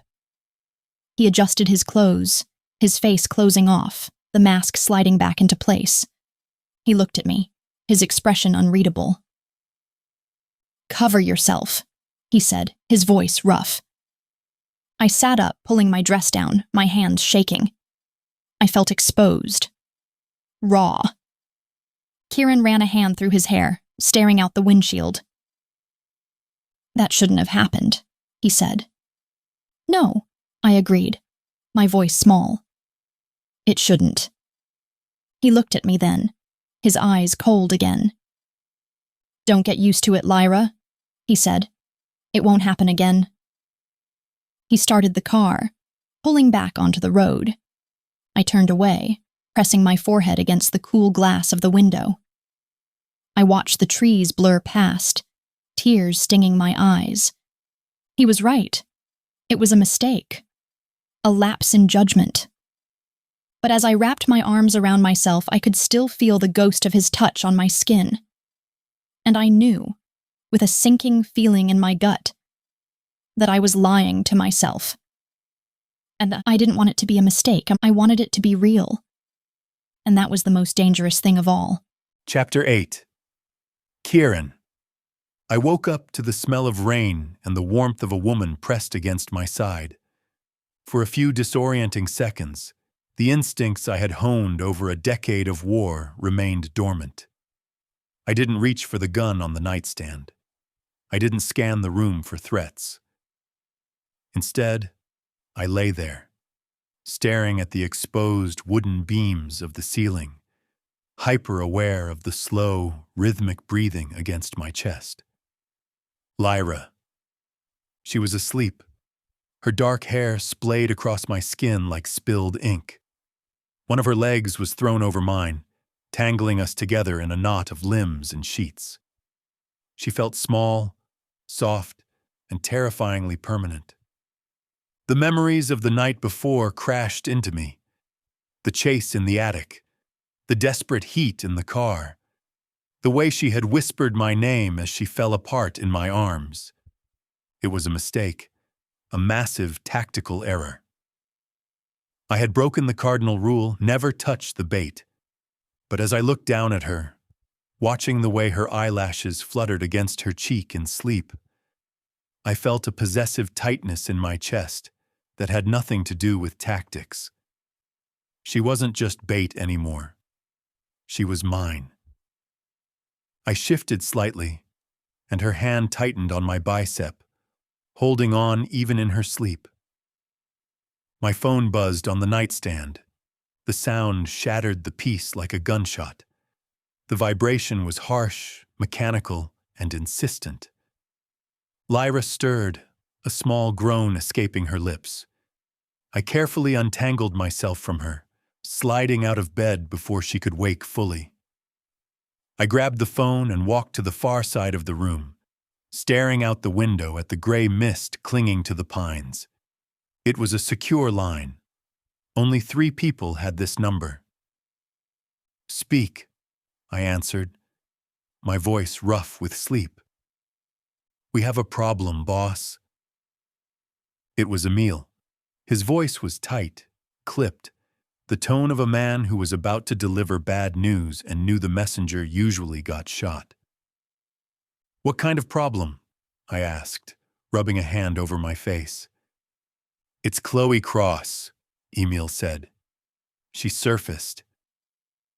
My grip on the phone tightened until the metal creaked. The warmth of the bed, the lingering scent of Lyra on my skin, it all vanished, replaced by the icy clarity of the job. "Where?"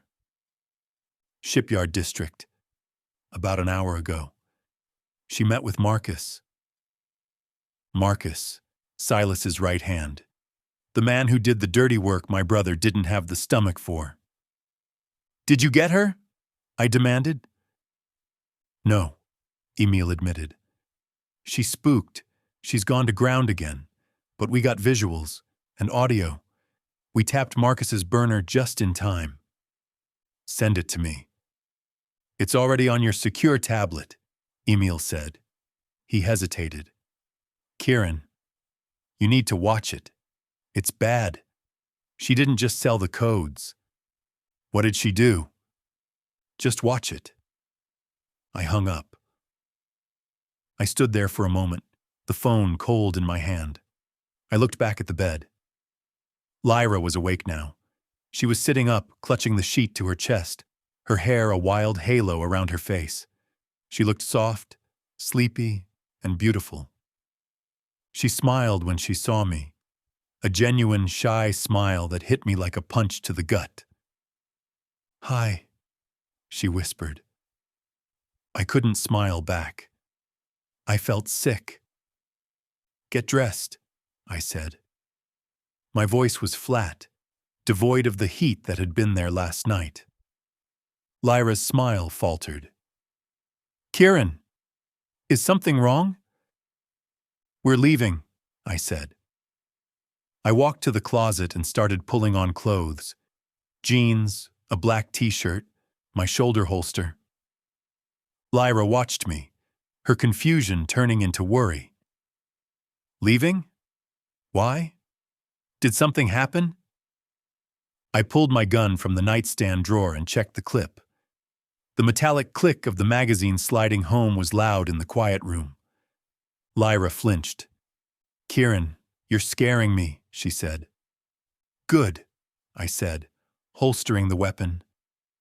"Fear keeps you alive. Get dressed, Lyra. We have 10 minutes. But now," I barked. She scrambled out of bed, grabbing her clothes and rushing into the bathroom. I heard the lock click. I sat on the edge of the bed and put my head in my hands. I had to show her. I had to show her the footage. I had to break her heart before Silas could use it against her. If she still believed in her sister, if she still thought Chloe was the victim, she would be a liability. She would hesitate when she needed to run. She would open the door when she needed to lock it. I needed her to see Chloe for what she was, but I knew what it would do to her. I was about to take the only family she had left and turn her into a monster. Lyra came out of the bathroom 5 minutes later. She was dressed in jeans and a sweater, her face scrubbed clean. She looked wary, her arms crossed over her chest. "I'm ready," she said quietly. I stood up.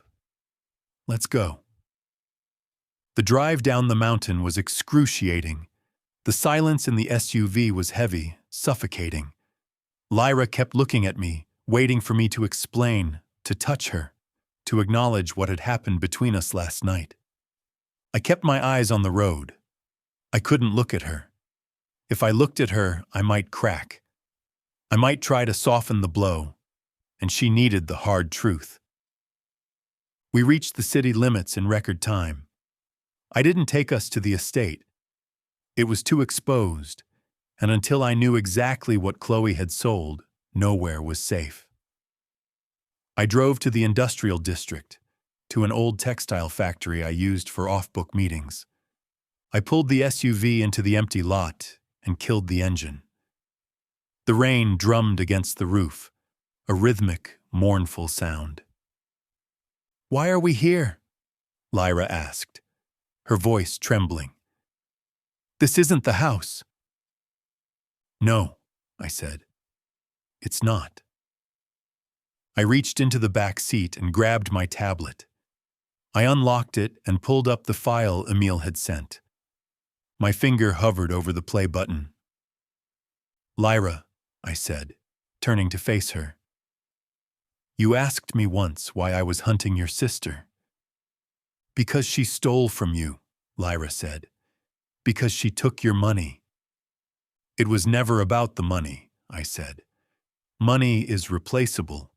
Loyalty isn't." "Chloe is loyal," Lyra insisted, her chin lifting defiantly. "She's scared. She's running for her life." "She's not running," I said. "She's negotiating." I handed her the tablet. "Watch." Lyra took it hesitantly. She looked at the screen, then at me. "What is this?" "The truth." She pressed play. The video was grainy, shot from a distance with a night vision lens, but the faces were clear enough. It showed a loading dock near the harbor. A black sedan pulled up. A woman got out. Lyra gasped. "That's Chloe." It was. She looked tired. Her hair pulled back in a severe bun, but she was alive. She was healthy. She wasn't bound or gagged. A man stepped out of the shadows to meet her. Marcus. "Who is that?" Lyra asked.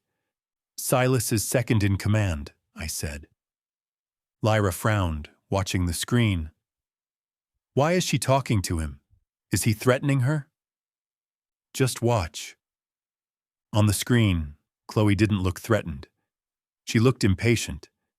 She pulled a thick envelope from her jacket and handed it to Marcus. He opened it, flipped through the documents inside, and nodded. Then he handed her a briefcase. Chloe opened the case. Even in the grainy footage, the stacks of cash were visible. Lyra let out a small, wounded sound. She's taking money from him," Lyra whispered. "She's selling me out," I said brutally. "That envelope contains the access codes to my servers, the routes for my shipments, the names of my associates." "No." Lyra shook her head, tears welling in her eyes. "She wouldn't. Maybe she's being forced. Maybe they have something on her." "Turn the volume up," I said. Lyra tapped the screen. The audio hissed, then voices cut through. "Is it all there?" Chloe's voice. Sharp, transactional. "Every cent," Marcus replied. "Silas is generous, assuming the information is actionable." "It's actionable," Chloe said. "It gets you into the accounts.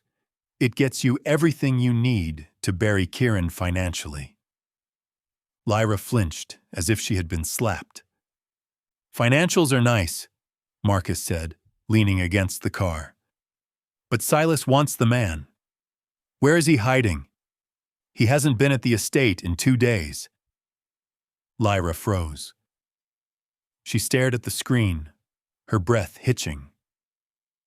Chloe hesitated. She looked over her shoulder, checking the shadows, then turned back to Marcus. He's a creature of habit, Chloe said. Her voice was calm, calculating.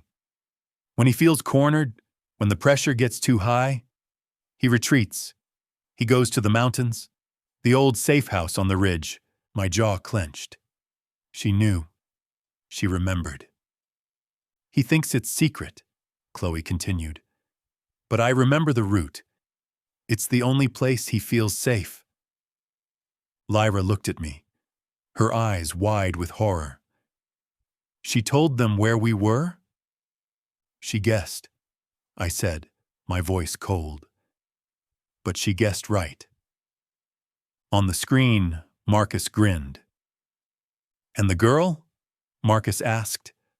The sister? Silas hears she's with him. Lyra stopped breathing.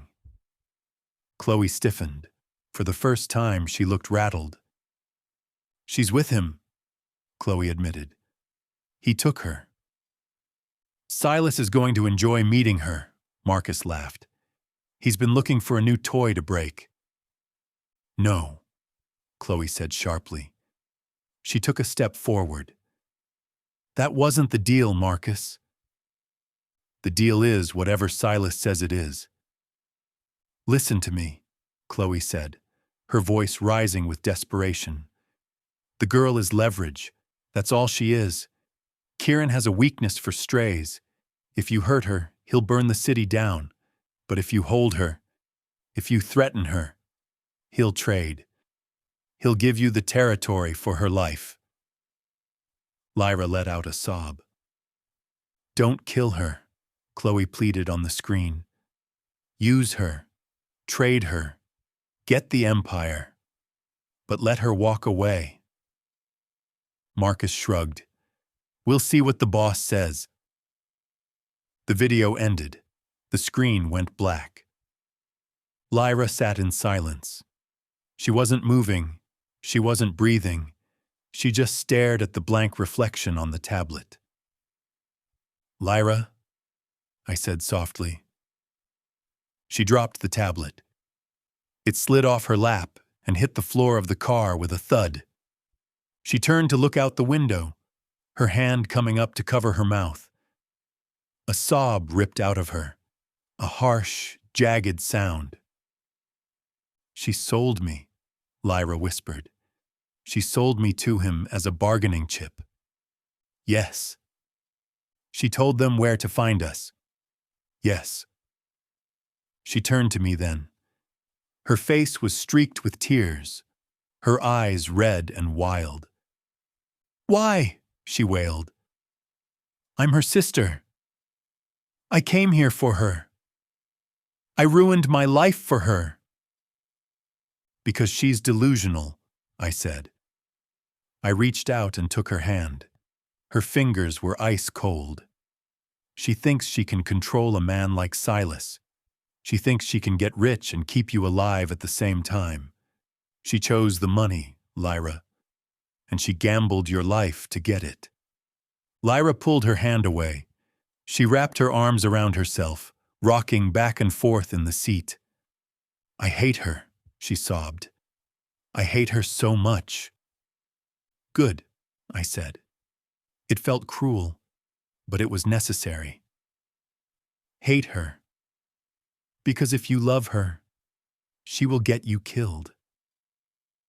What are you going to do? Lyra asked, wiping her face with her sleeve. We have to go back, I said. Back? She looked at me like I was insane. To the safe house? She just told them where it is. She told them the location, I said firmly. But she doesn't know the house like I do. She doesn't know about the panic room. Lyra stared at me. The panic room? It's a vault, I explained. Reinforced steel, independent air filtration, and most importantly, the lock is analog, it's hardwired. Chloe can hack a server, she can guess my habits, but she can't hack a mechanical deadbolt from the city.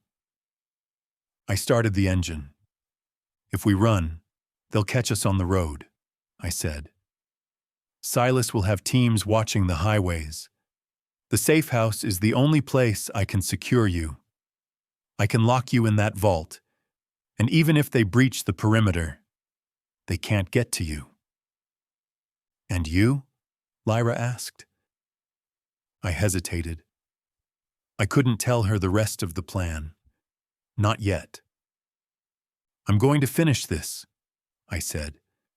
"Silas is coming, and I'm going to make sure he regrets it." I pulled out of the lot, heading back toward the mountains. Lyra stared out the window, her expression hollow. Chloe had broken her. But as I drove, I realized something else. Chloe hadn't just given up the location. She had given me an opportunity. She had told Marcus that Kieran Vane would trade anything for the girl. She was right. And tonight, I was going to prove just how high that price really was. Chapter 9. Lyra. The drive back up the mountain felt like a funeral procession. The silence in the SUV was thick enough to choke on. Outside, the world was gray and bleak, the trees passing in a blur of charcoal and pine. Inside, the air was heavy with the truth Kieran had just dropped on me like a bomb. Chloe was a traitor. My sister. The woman who had raised me when our mom checked out. The woman who had bought me my first sketchbook and held my hair back when I was sick. She had looked into a camera and sold my life to a monster for a briefcase of cash. Use her as leverage. The words echoed in my skull. She hadn't told them to kill me, but she had handed me to Silas Vane. She knew what he was, she knew what he did to women, and she had done it anyway because she thought she was smart enough to control the outcome. I stared out the window, pressing my forehead against the cold glass. I felt hollowed out. Scraped empty. There were no tears left, just a dry, aching void in my chest where my heart used to be. Kieran didn't speak. He drove with a lethal focus, his eyes scanning the road, his hand resting near the gun in his shoulder holster. He was in war mode now. The lover who had held me last night was gone, replaced by the King of Ash. We pulled up to the safe house. It looked different to me now. Yesterday it had felt like a sanctuary. A secret world where the rules didn't apply. Now it just looked like a fortress under siege. Kieran killed the engine and got out. He didn't offer me a hand this time. He opened my door, his face grim. "Inside," he ordered. "Now." I climbed out, shivering as the mountain wind bit through my sweater. Kieran ushered me inside, locking the heavy steel door behind us. He immediately moved to the security panel, punching in a code that armed the perimeter. "Go to the study," he said, not looking at me. "I need to check the surveillance feeds and secure the lower level." "I want to go home," I said. My voice sounded rusty, like I hadn't used it in years. "You don't have a home anymore, Lyra," he said brutally. "Silas has your address. Chloe gave him everything. If you go back to your apartment, you'll be dead within the hour." I flinched. He didn't sugarcoat it. He never did. "The study," he repeated. "Stay away from the windows." He turned and walked toward the basement stairs, disappearing into the shadows to prepare for a war I had been dragged into. I stood in the hallway for a moment, listening to the silence of the house. It felt oppressive. The walls seemed to be closing in. I walked into the study. It was a masculine room, smelling of old paper and Kieran's cologne. A massive desk dominated the center, covered in monitors and stacks of files. I paced. I couldn't sit still. My skin felt too tight for my body. Chloe sold me out. But Kieran had saved me. He had brought me back here. He was protecting me. I stopped in front of the desk. I needed a distraction. I needed something to focus on that wasn't the image of my sister betraying me. My eyes landed on a file folder sitting on top of a stack of papers. It was red. Most of Kieran's files were manila or black. Red meant urgent. Red meant blood. I shouldn't touch it. I knew I shouldn't. But I was angry. I was hurt. And I was tired of being the only person in the room who didn't know the score. I reached out and flipped the folder open. The first page was a photograph, a surveillance shot. It was Chloe. But it wasn't from last night. The timestamp was from 3 months ago. She was walking out of the Obsidian, looking over her shoulder. I frowned. Kieran had told me he started looking for her after she disappeared, after she stole the diamonds. I turned the page. It was a mission brief. The header was stamped with the Vane family crest. Target, Lyra Cross. Status, Priority 1, Objective, Liquidation. I stopped breathing. Liquidation. That was a fancy word for murder. I scanned down the page, my eyes darting over the text. Subject is suspected of espionage for the Mercer Syndicate. Subject has compromised secure channels. Recommendation: immediate termination to prevent intelligence leak. My hands started to shake. I had to grip the edge of the desk to keep from dropping the file. Kieran hadn't just been looking for a thief. He hadn't just been hunting a runaway employee. He had ordered a hit. I looked at the bottom of the page. There was a signature there. Bold, sharp strokes in black ink. Authorized, Kieran Vane. Date, October 14th. October 14th. That was 3 days before I broke into the club. 3 days before we met. The room spun. I felt dizzy, sick. I grabbed the chair for support. He knew. When he found me in that closet, he knew exactly who I was. He knew my sister wasn't just missing. He knew he had signed her death warrant.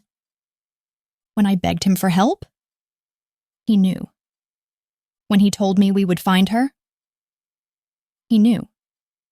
When he kissed me? When he slept with me? When he whispered that I belonged to him?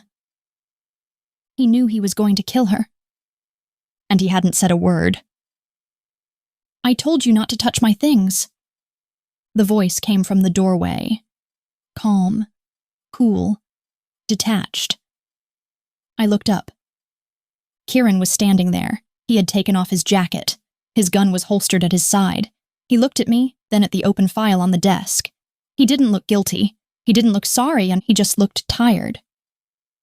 You ordered it, I whispered. I held up the file, my hand trembling violently. You ordered the hit! Kieran walked into the room. He closed the door behind him with a soft click. Yes, he said. 3 months ago, I said. Before I even met you. Yes. So everything... I choked on the word. Everything was a lie. You weren't helping me find her. You were using me to hunt her down so you could finish the job. I was doing both, Kieran said. He walked toward the desk, stopping a few feet away from me. Both? I laughed, a harsh, jagged sound. My team failed, Kieran said, his voice hard. I sent my best men after her in October. They missed. She went underground. She was a ghost, Lyra. No digital footprint, no contacts. She disappeared. He took a step closer. I realized the only way to flush a rat like that out was to use bait she couldn't ignore, he said. I didn't capture you to play detective. I captured you to force her hand. I knew if she thought you were in danger, she would surface. And she did. I felt like I had been slapped. I was just a worm on a hook, I whispered. That's all I was to you. In the beginning? Yes. And now? He looked at me. His gray eyes were dark, unreadable. Now it's complicated. Complicated? I screamed. I threw the file at him. Papers scattered across the floor like dead leaves. You tried to murder my sister. You slept with me while you had a bounty on her head.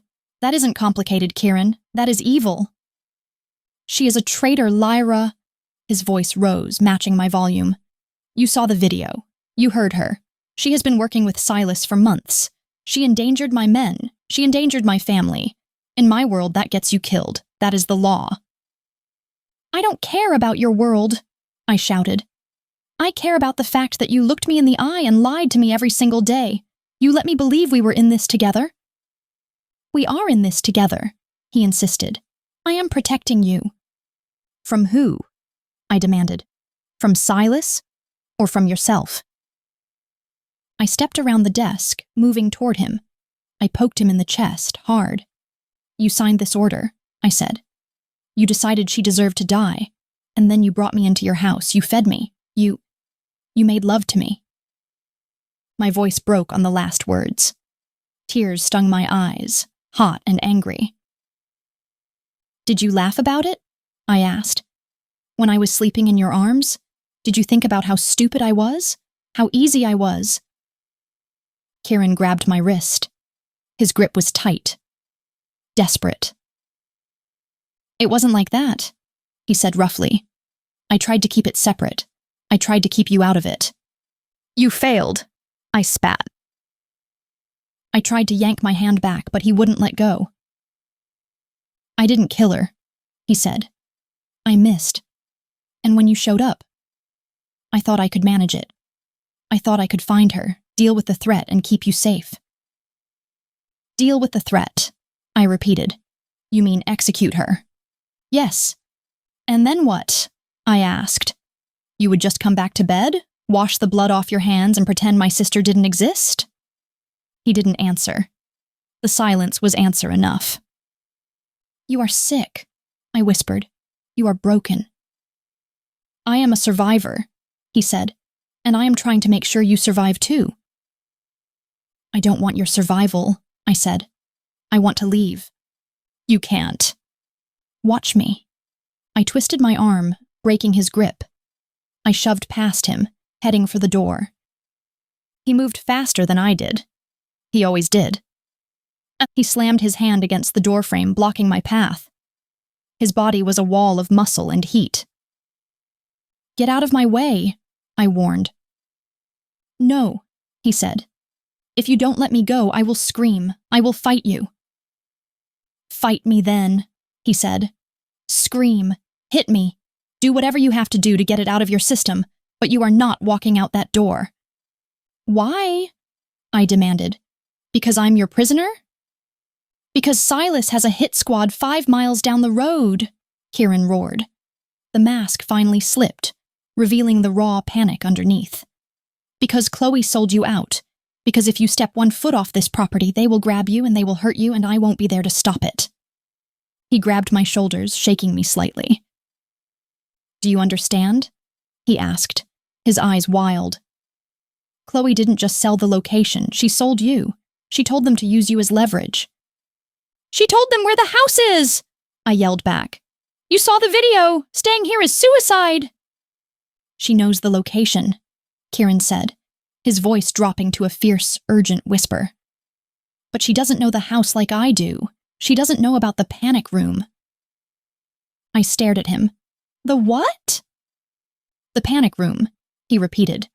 It's a vault, reinforced steel, independent air filtration, and most importantly, the lock is analog. It's hardwired. Chloe can guess my habits. She can hack a server, but she can't hack a mechanical deadbolt from the city. She doesn't have the physical key. He pulled me closer, his hands tightening on my arms.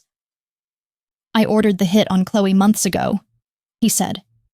I don't regret it. She earned it. But I regret lying to you. I regret hurting you. Then let me go, I said, tears spilling over. If you care about me at all, let me go. I can't, he said. That's the one thing I can't do. He looked at the door, then back at me. A hardness settled over his features. The king was back. I have to go, he said. I have to draw Silas out. If I stay here, they'll besiege the house. I need to lead them away.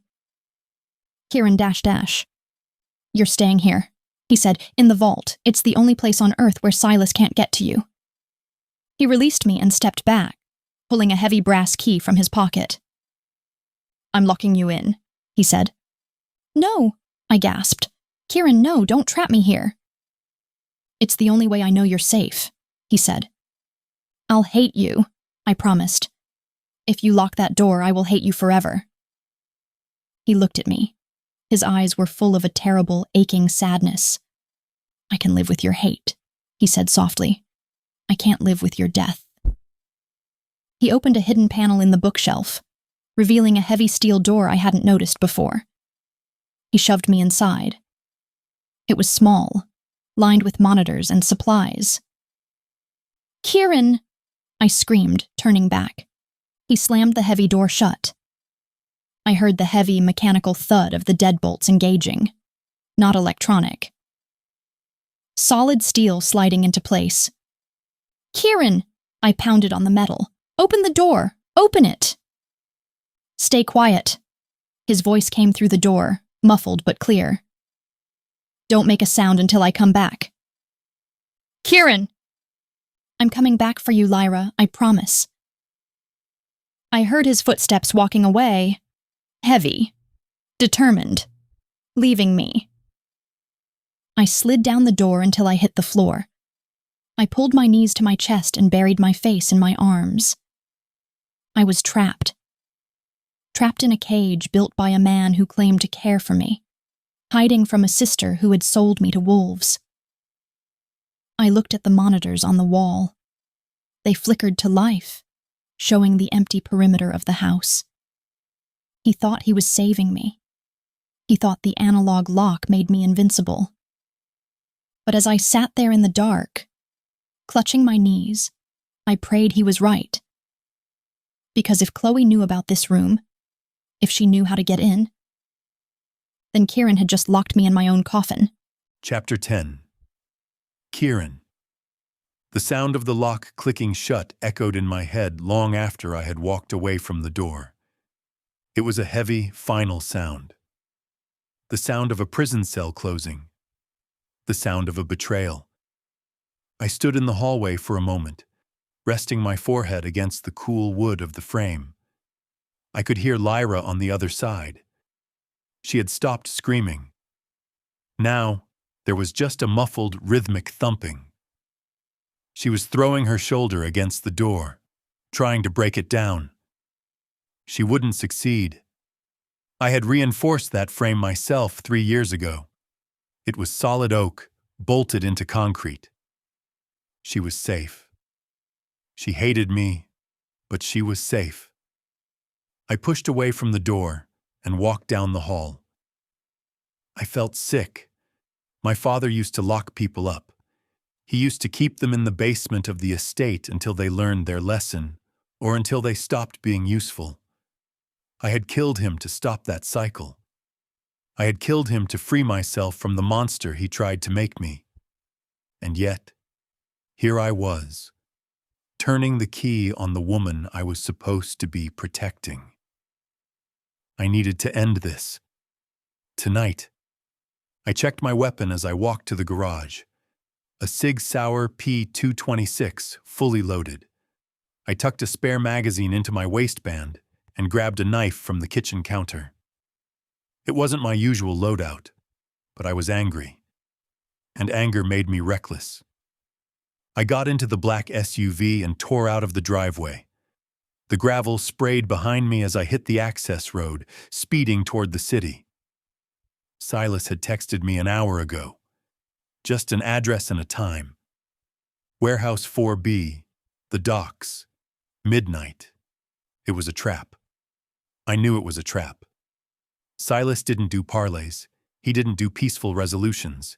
He was a creature of chaos, a man who would burn down a kingdom just to be the king of the ashes. But I had to go. I had to draw him out. If I was at the docks, he wouldn't be looking at the mountains. The drive took 40 minutes. I spent every second of it gripping the steering wheel so hard my leather gloves creaked. I thought about Lyra, the look on her face when she saw the mission report, the way her voice had broken when she called me a monster. She wasn't wrong.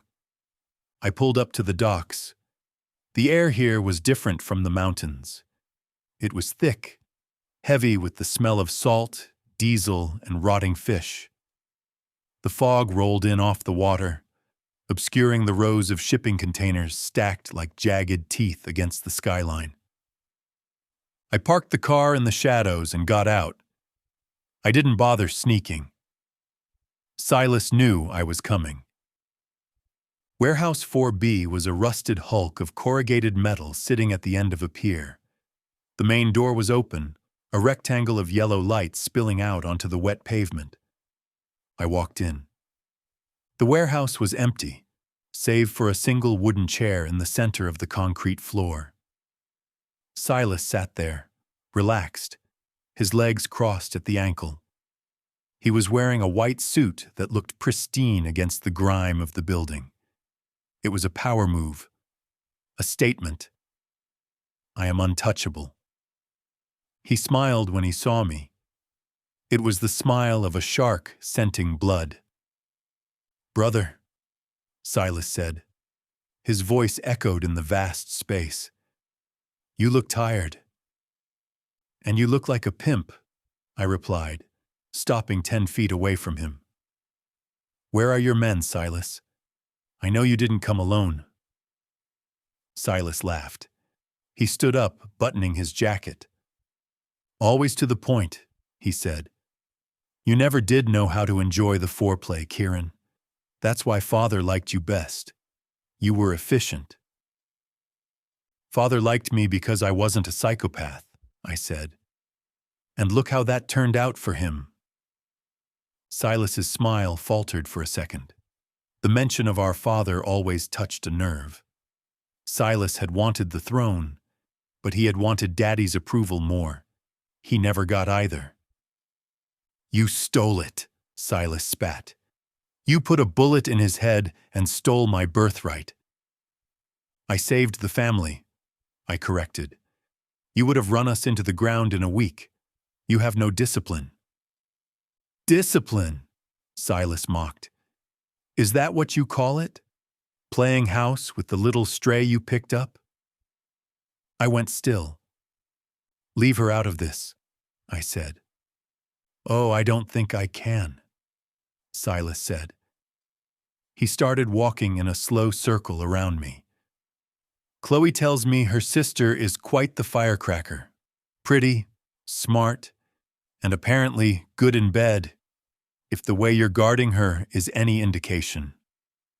My hand twitched toward my gun. "Chloe is a liar and a thief," I said, "and you're an idiot for trusting her." "She brought me the codes, didn't she?" Silas stopped behind me. I could feel his presence, a cold spot in the air. "She told me how to bypass your security. She told me about your accounts in the Caymans. She's been very useful." "She's playing you," I said, turning to face him. "She plays everyone." "Maybe," Silas shrugged, "but she wants her sister back. Or at least, she wants the money I promised her for the sister. It's hard to tell with that one. She's cold." "Where is she?" I asked. "Safe," Silas said, "counting her money. But we aren't here to talk about Chloe. We're here to talk about your resignation." He snapped his fingers. From the shadows of the shipping crates lining the walls, men emerged. 6 of them. They were armed with assault rifles and tactical gear. Mercenaries, expensive ones. I didn't flinch. I had expected this. "You think 6 men is enough?" I asked quietly. "Against the great Kieran Vane?" Silas smirked. "Maybe not. But I don't need to kill you, brother. I just need to keep you busy." I frowned. "What are you talking about?" Silas checked his watch. It was a flashy gold Rolex that cost more than the warehouse we were standing in. "It's a 2-hour drive to the safe house in the mountains," he said casually. "Give or take, depending on traffic." My heart stopped. "What did you do?" "I sent a team," Silas said. "A specialized team. While you're here playing hero, my men are breaching your little fortress. Chloe gave us the override codes for the panic room, Kieran. There is nowhere for your girl to hide. The world tilted on its axis. He wasn't here to fight me. He was here to stall me. Rage, white-hot and blinding, exploded in my chest. "You're dead!" I roared. I moved. I drew my gun and fired in the same motion. The mercenary closest to me dropped, a hole in his chest. Chaos erupted. The remaining men opened fire. The sound was deafening in the enclosed space. Bullets sparked against the concrete floor and pinged off the metal beams. I dove behind a stack of crates, returning fire. I took out another man with a shot to the throat. 4 left, plus Silas. "Kill him!" Silas screamed, his voice cracking.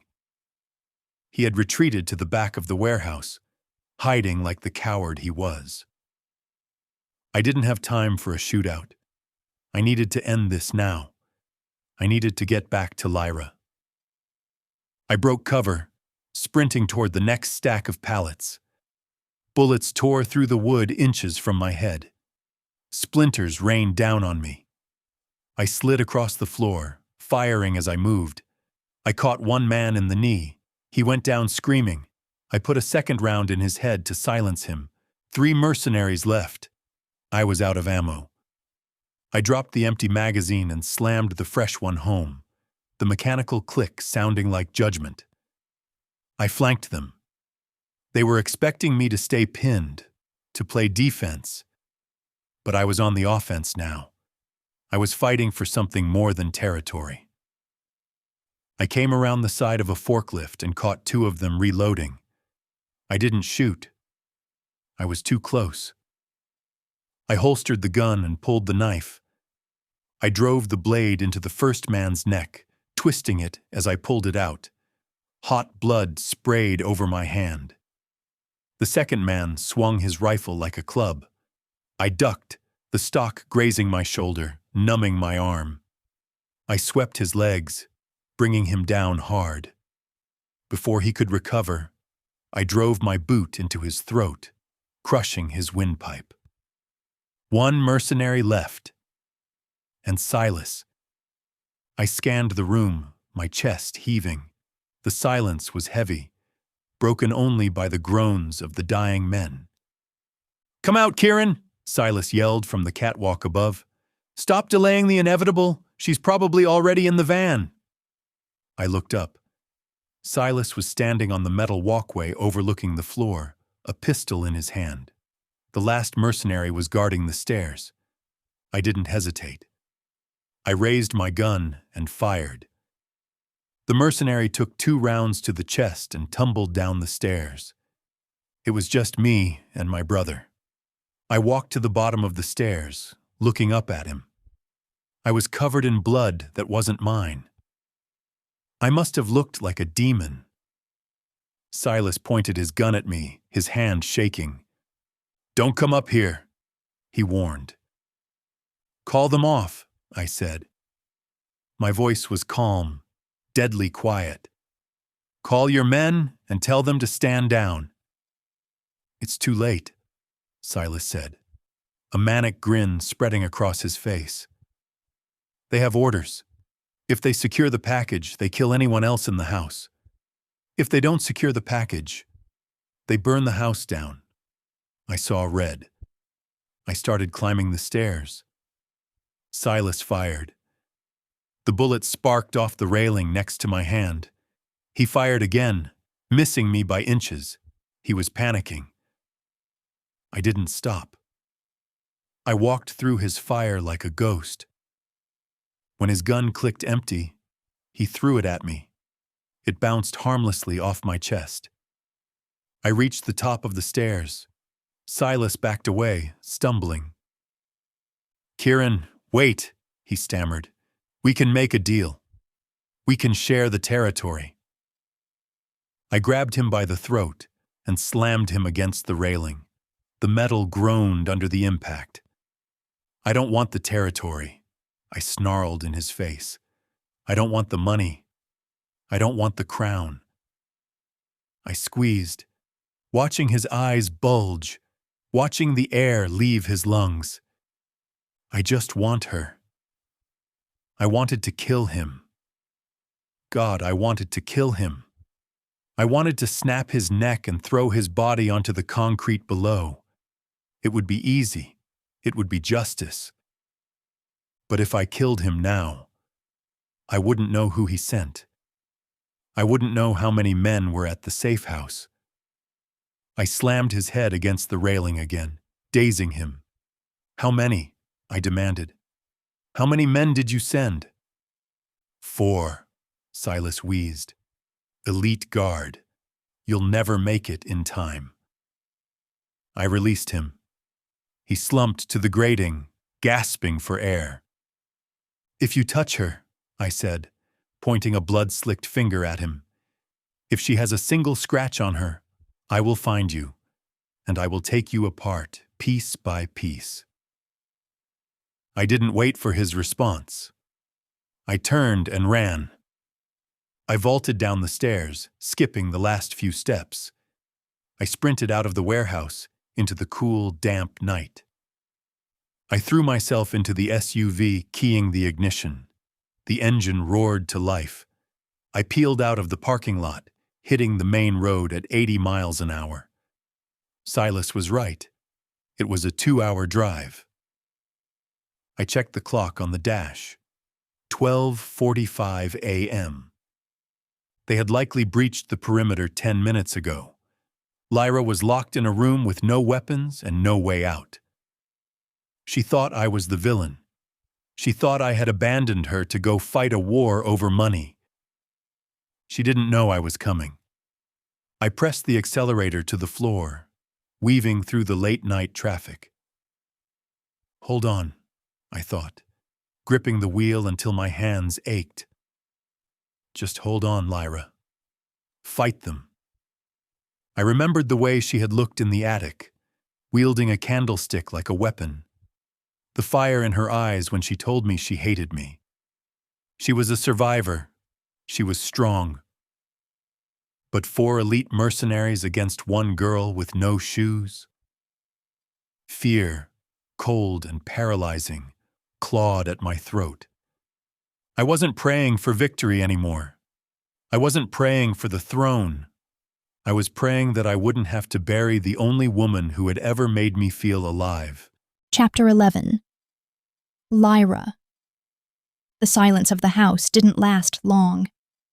It started with a sound that I didn't recognize at first. A dull thump from somewhere downstairs, like a heavy book being dropped on the floor.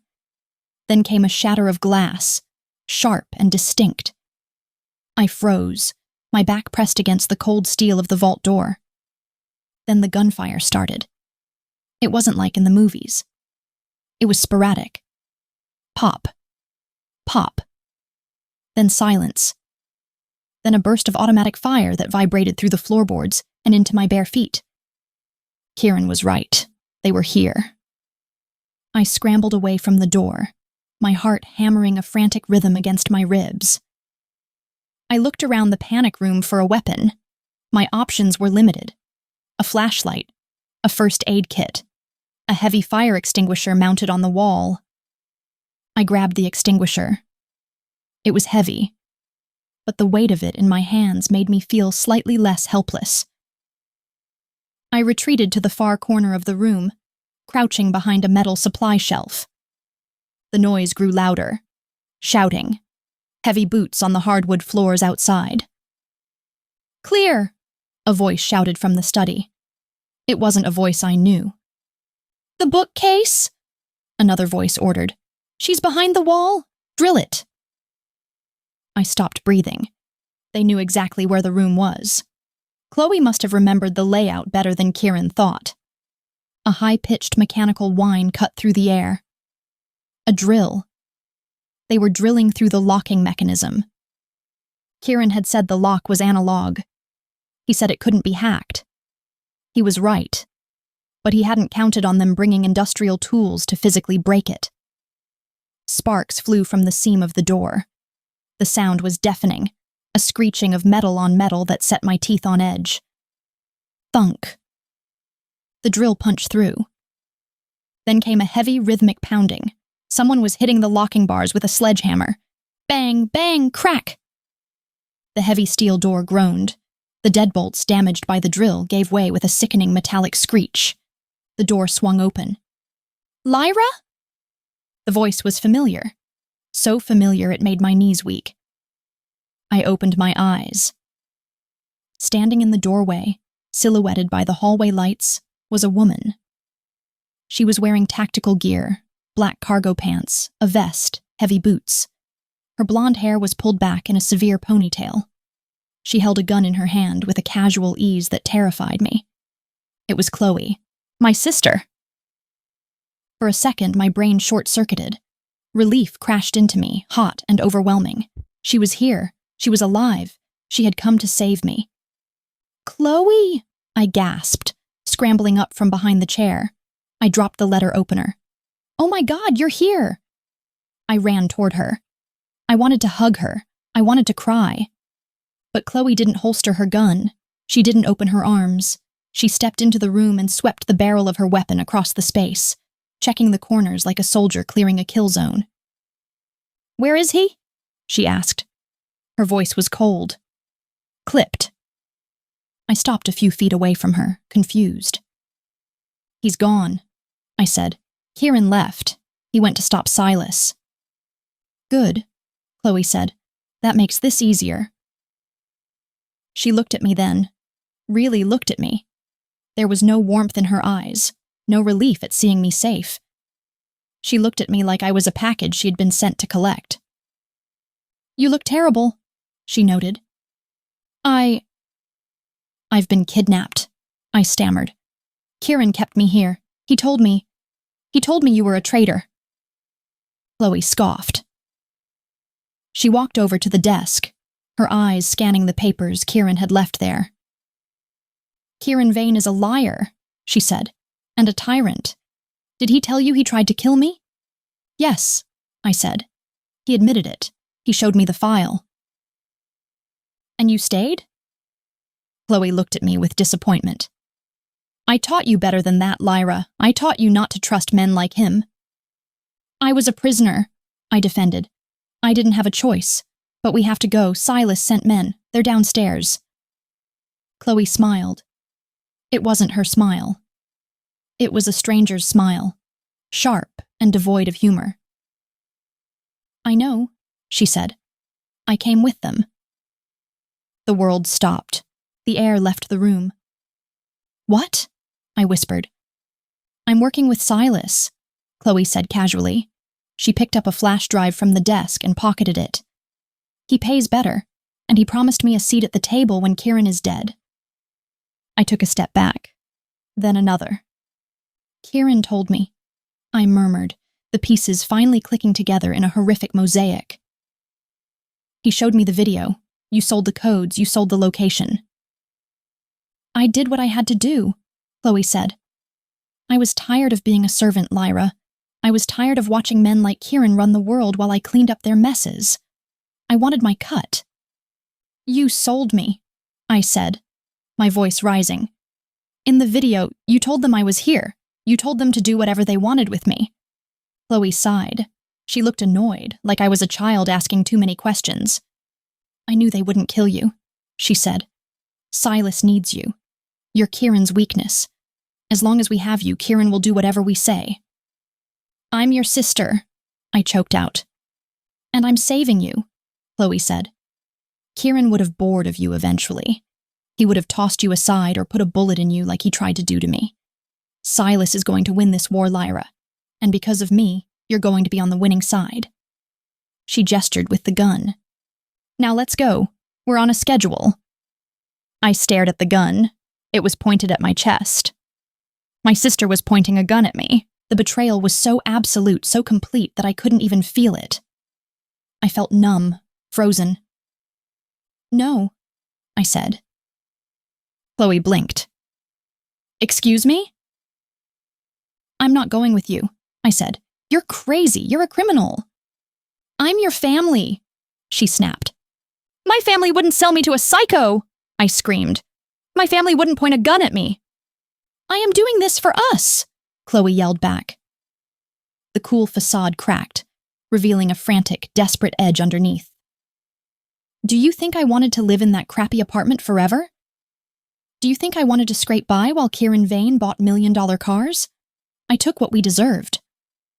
You stole it, I said, and now you're stealing me. I am saving you from him. He protected me, I shouted.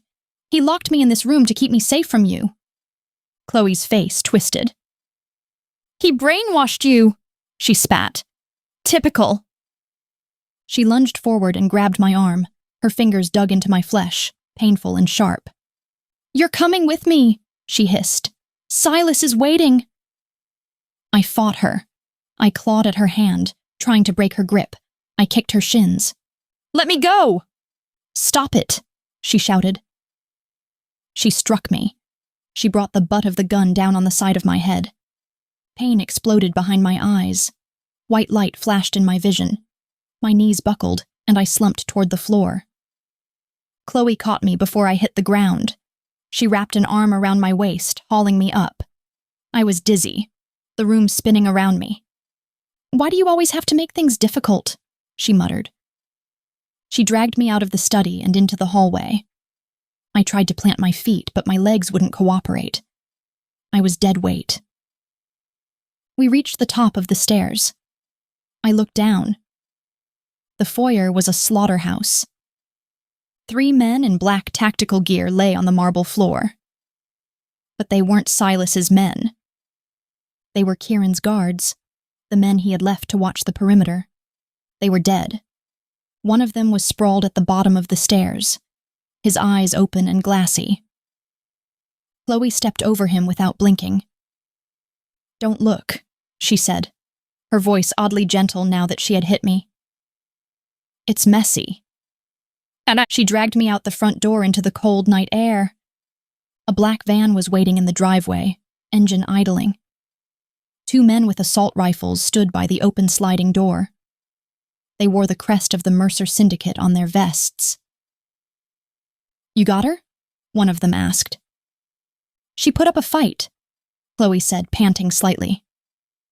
She's heavy. They laughed. Toss her in the back. Silas is waiting at the foundry. Chloe shoved me toward the van. I grabbed the door frame, my fingers slipping on the metal. Please, I whispered to her. Chloe, don't do this. She looked at me. For a second, I saw a flash of the sister I used to know, the one who made me soup when I was sick, the one who brushed my hair. It's better this way, Lyra, she said softly. You'll see. She pushed me inside. I tumbled onto the metal floor of the van. The door slammed shut, plunging me into darkness. I heard the lock click. I crawled to the door, pounding on it weakly. The van lurched into motion, tires crunching over the gravel of the driveway. We were moving. Away from the safe house. Away from Kieran. I curled into a ball on the cold floor, tears mixing with the blood trickling down the side of my face. Kieran hadn't lied. He had told me the truth about everything, about Chloe, about the danger, about Silas. He had tried to keep me safe, and I had hated him for it. Now, as the van sped down the mountain, carrying me toward a monster, I realized the most painful truth of all. Kieran Vane was the only person in this entire messed-up world who had ever truly loved me, and I might never see him again. Chapter 12. Kieran. The mountain road was empty when I drove back up. There were no more guards, no more mercenaries. The silence was heavier than gunfire. I pulled the SUV into the driveway of the safe house, the gravel crunching loudly under the tires. The house was dark. The front door was standing wide open, hanging off its top hinge at a sickening angle. I didn't need to go inside to know what I would find, but I got out of the car anyway. My boots felt heavy as I walked up the steps, my gun drawn, though I knew there was no one left to shoot. The foyer smelled of copper and cordite. I stepped over the body of the guard I had stationed at the door. He had taken a double tap to the chest. Professional, efficient. Silas hadn't sent thugs. He had sent a hit squad. I moved through the house, checking rooms out of habit, though the hollow echo of my own footsteps told me I was alone. I reached the hallway leading to the study. The door, the reinforced steel door I had locked Lyra behind for her own safety, was blown open. The electronic lock had been drilled and overridden. I walked into the room. It was empty. The desk was cleared. The files on Chloe were gone. The flash drives containing the encryption keys were gone. And Lyra was gone. I holstered my gun, the motion mechanical, and walked over to the window. It was shattered, shards of safety glass glittering on the floor like diamonds under the moonlight. There were scuff marks on the floor, signs of a struggle, a overturned chair, a scratch in the hardwood. She had fought. Even after everything I told her, even believing I was the villain, she had fought them. I stared out at the dark forest, a cold, crushing weight settling in my chest. I promised, I whispered to the empty room. I promised I'd come back. I had failed. I had spent my life believing that control was the only thing that mattered, that if I was smart enough, ruthless enough, I could maneuver pieces on a board and win. But I had been playing chess while Silas was burning the board. My phone buzzed in my pocket, a single short vibration. I pulled it out. It was a text from an unknown number. The old foundry. Come alone, or she dies. I stared at the screen until the pixels blurred. The old foundry was a relic from the city's industrial past, a rotting steel mill on the edge of the river. It was isolated, dangerous, and a labyrinth of rusted metal. It was a kill box. I didn't reply. There was nothing to say. I walked out of the study, back through the house of the dead, and out to my car. The cold mountain air bit at my skin, but I didn't feel it. I felt numb. I opened the trunk of the SUV. Inside was a heavy tactical case secured with a biometric lock. I pressed my thumb against the scanner, and it hissed open. Inside lay the tools of a war I had been trying to avoid for 5 years. 2 MP5 submachine guns, a combat knife with a serrated edge, flashbangs, and enough ammunition to level a city block. I stripped off my jacket and pulled on the Kevlar vest. I strapped the knife to my thigh. I checked the action on the MP5, the metallic clack-clack sounding loud in the quiet night. I wasn't going to negotiate. I wasn't going to trade territory or money. I was going to kill every single person standing between me and her. I got back into the driver's seat and started the engine. As I pulled the car around, my phone rang. It was Emile. I debated ignoring it, but I needed the channel clear. I answered on speaker. "Boss?" Emile's voice was tight with panic. "We lost contact with the perimeter team at the safe house. We're mobilizing a strike team now." "Stand down," I said. "What?" "Kieran, if they hit the house..." "They already hit it," I said, my voice dead calm. "The house is gone. The men are dead.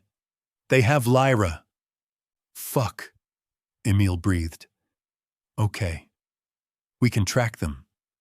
We can hit their safe houses. I'll get Rax and the heavy crew." "No," I cut him off. "Stand down, Emile. That's an order." "You can't go after them alone," Emile argued. "Silas will have an army waiting. It's a suicide mission." "If he sees a team, he kills her," I said. He wants me. Just me. He wants to kill you, Kieran. He's luring you in to execute you. I know. Then why? Because I gave her my word, I said. I told her I would protect her. She's just a girl, Kieran. She's the sister of a rat. We can find another way. She's not just a girl, I said. The realization hit me then, harder than a bullet.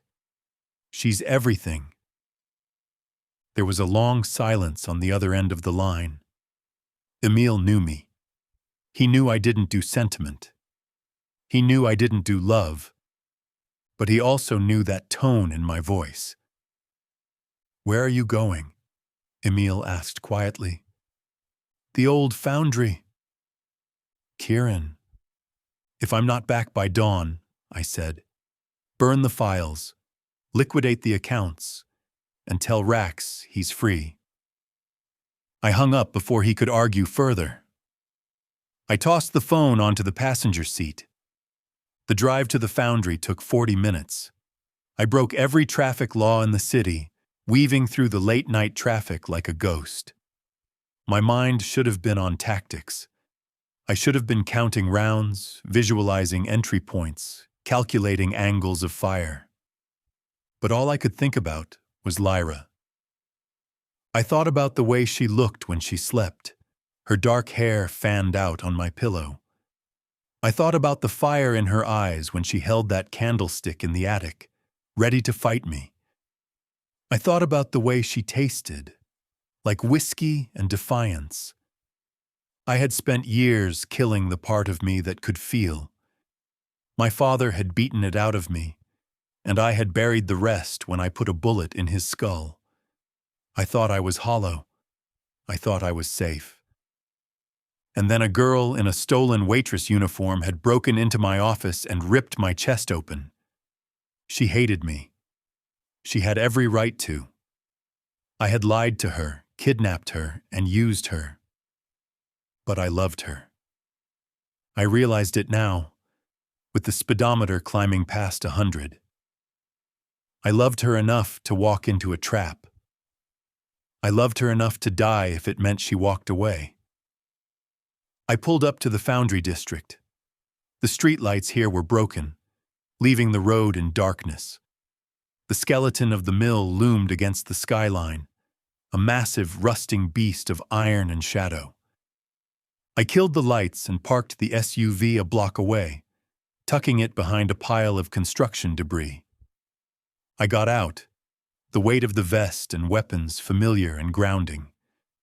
The air smelled of rust and the brackish water of the river. It was silent, save for the distant hum of the city and the lapping of water against the pilings. I moved toward the main gate. It was chained shut, but the padlock was new. Silas had been here. I bypassed the gate, moving along the perimeter fence until I found a gap I knew from years ago, back when my father used this place to dispose of problems. I slipped through the hole in the fence, checking my corners. The foundry yard was a maze of old machinery and shipping crates, perfect for an ambush. I moved slowly, placing my feet carefully to avoid crunching on gravel. I kept to the shadows, my eyes scanning the catwalks and windows high above. There were no guards outside. That worried me more than seeing a dozen men. It meant Silas was confident. It meant he wanted me inside. I reached the side entrance, a heavy steel door that was slightly ajar. A sliver of yellow light spilled out onto the concrete. I paused, listening. I heard voices, distant, echoing in the cavernous space inside. One was high, frantic. A woman's voice. Lyra. The sound of her voice sent a jolt of adrenaline through me that nearly made my hands shake. She was alive. I took a deep breath, centering myself. I pushed the fear down, locking it away in the same box where I kept my humanity. I couldn't be Kieran the lover right now. I couldn't be Kieran the man who regretted his past. I needed to be the monster Silas feared. I checked the MP51 last time. I gripped the cold metal, letting it anchor me.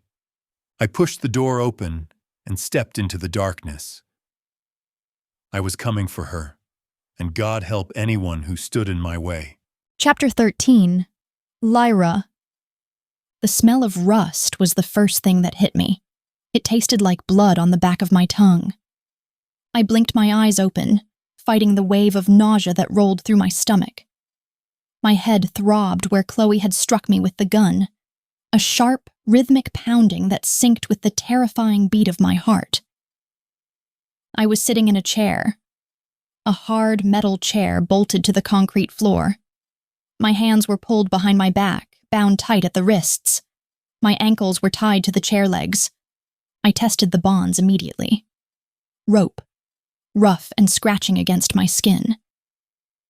"She's awake," a voice said. I looked up. We were in a cavernous industrial space. Shadows stretched long and distorted against the high, corrugated metal walls. Moonlight filtered in through broken skylights far above, illuminating suspended catwalks and massive, dormant machinery that looked like the skeletons of prehistoric beasts. Silas Vane was standing in front of me. He looked worse than he had at the gala. His white suit was stained with soot and grease. His hair was disheveled. His eyes were wide, manic, darting around the room as if he expected ghosts to jump out of the shadows. "Welcome back, Sleeping Beauty," Silas said, flashing a grin that was all teeth and no warmth. He was holding a gun, a silver pistol that caught the moonlight. He waved it around carelessly, gesturing at the empty air. "Where is he?" I rasped. My throat felt like I had swallowed broken glass. "He's coming," Silas said. "Oh, he's definitely coming. Kieran never leaves a mess unfinished. And you, my dear, are a very big mess." I looked past him. Chloe was standing near a rusted control panel a few yards away. She was holding an assault rifle, but she held it awkwardly, like she wanted to drop it. She looked pale, her face drawn and anxious. "Chloe," I whispered. She didn't look at me. She kept her eyes fixed on the main entrance, a massive set of sliding steel doors that were chained shut. "She can't hear you," Silas mocked. "She's in the zone. Isn't that right, Chloe? Focused on the prize." He walked over to me, crouching down so his face was level with mine. Up close, he smelled of sweat and expensive cologne that had turned sour. "You know," he said conversationally, "I always wondered what Kieran saw in women. He usually picks the quiet ones, the ones who don't ask questions, but you?" He reached out and trailed a finger down my cheek. I flinched, turning my head away. "Don't touch me," I spat. Silas laughed. It was a jagged, unstable sound. "You have fire," he said. "I like that. It's a shame I have to kill you. You would have been fun to break." "Kieran will kill you," I said. "He'll tear you apart." Silas's expression darkened. The amusement vanished, replaced by a cold, simmering hate. "Kieran is a usurper," Silas hissed. "He stole my birthright. He killed our father and took the throne because he thinks he's better than me. He thinks he's the king." He stood up abruptly, kicking the leg of my chair. The metal screeched against the concrete, jarring my bones. "But tonight," Silas shouted, his voice echoing off the metal walls, "the king dies, and I will take back what is mine." He began to pace, muttering to himself. He was unraveling. I could see it. He was dangerous not because he was calculating, like Kieran, but because he was volatile. He was a bomb waiting to go off. I tugged on the ropes at my wrists again. They were tight. The coarse fibers bit into my skin. But as I twisted my hands, I felt something. A slip. The knot on my left wrist wasn't as secure as the right. It was looped but not pulled flush against the other wrist. There was a gap. Just a fraction of an inch. I looked at Chloe. She had tied me up in the van. I remembered her hands shaking. I remembered her apologizing. Had she done it on purpose? Or was she just so terrified she couldn't tie a proper knot? It didn't matter. It was a chance.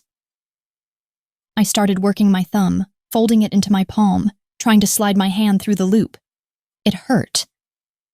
The rope burned my skin, tearing the first layer of flesh. I bit my lip to keep from crying out, watching Silas pace. Left, right, turn, left, right. He was checking his watch every 30 seconds. "He's late," Silas muttered.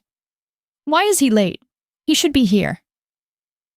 "Maybe he's smarter than you," I said, trying to keep him talking, trying to buy myself time. "Maybe he knows it's a trap." Silas stopped and pointed the gun at me. "Shut up." "He knows you're weak, Silas." I pushed, twisting my wrist harder. I felt the rope slide a millimeter. "That's why your father chose him. That's why your men are dead."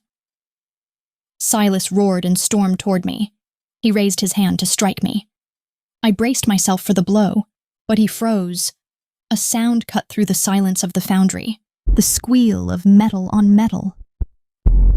We all turned toward the side entrance, a small service door in the shadows of the far wall. It was opening slowly. Silas spun around, raising his gun.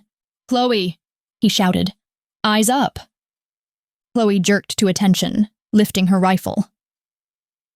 A figure stepped out of the shadows. It was Kieran. He looked like a nightmare. He was wearing a black tactical vest over his clothes, heavily armed. He held a submachine gun in his hands, but he wasn't aiming it. He held it low, casual, like it was an extension of his arm. But it was his face that terrified me. It was covered in blood. Not his, I realized with a jolt. It was smeared on his cheek, splattered on his neck. His eyes were cold, dead voids that absorbed the light. He didn't look at Silas. He didn't look at Chloe. He looked straight at me. "Are you hurt?" he asked. His voice was calm, carrying across the distance with perfect clarity. "No," I choked out. Just a headache." Kieran nodded once, then he turned his gaze to Silas.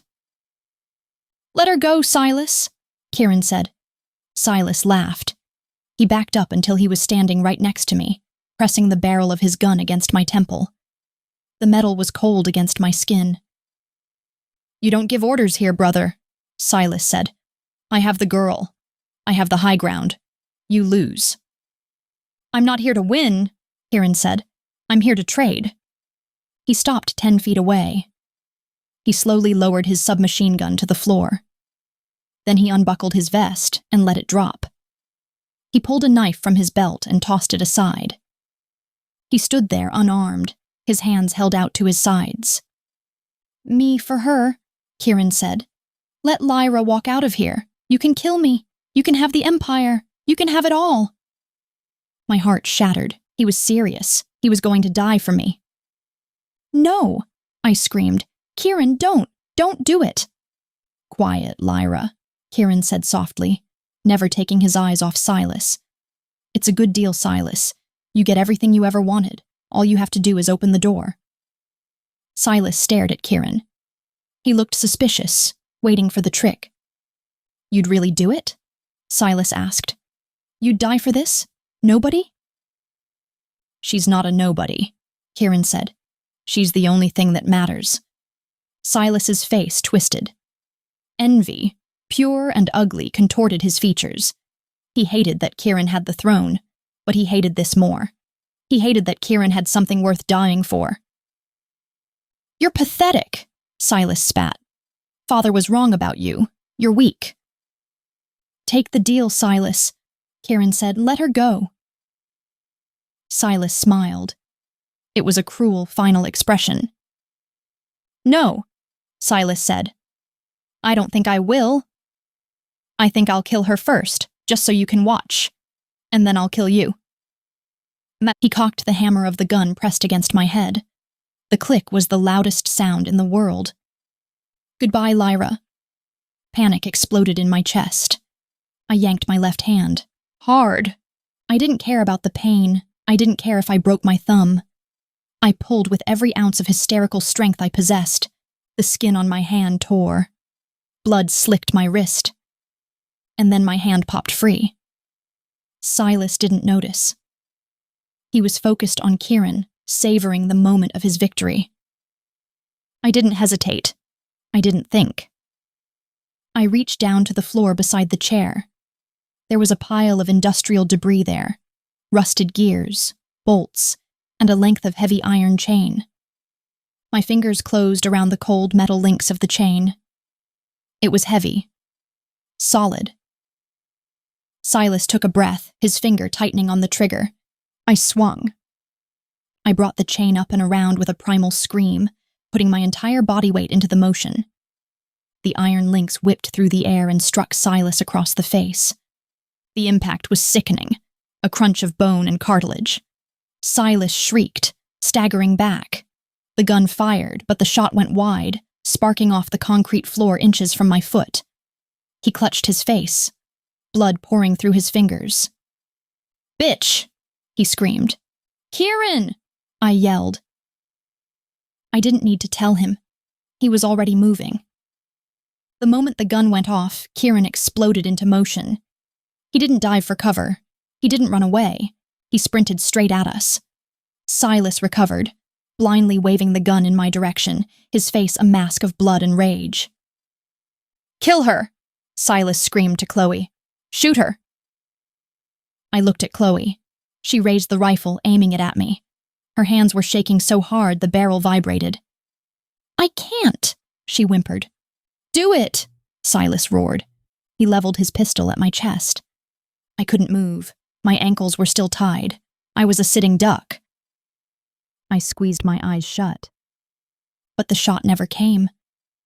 Instead, a body slammed into Silas with the force of a freight train. Kieran tackled him. They hit the concrete hard, rolling in a tangle of limbs and fury. The gun skittered away across the floor, sliding under a massive generator. "Get the gun!"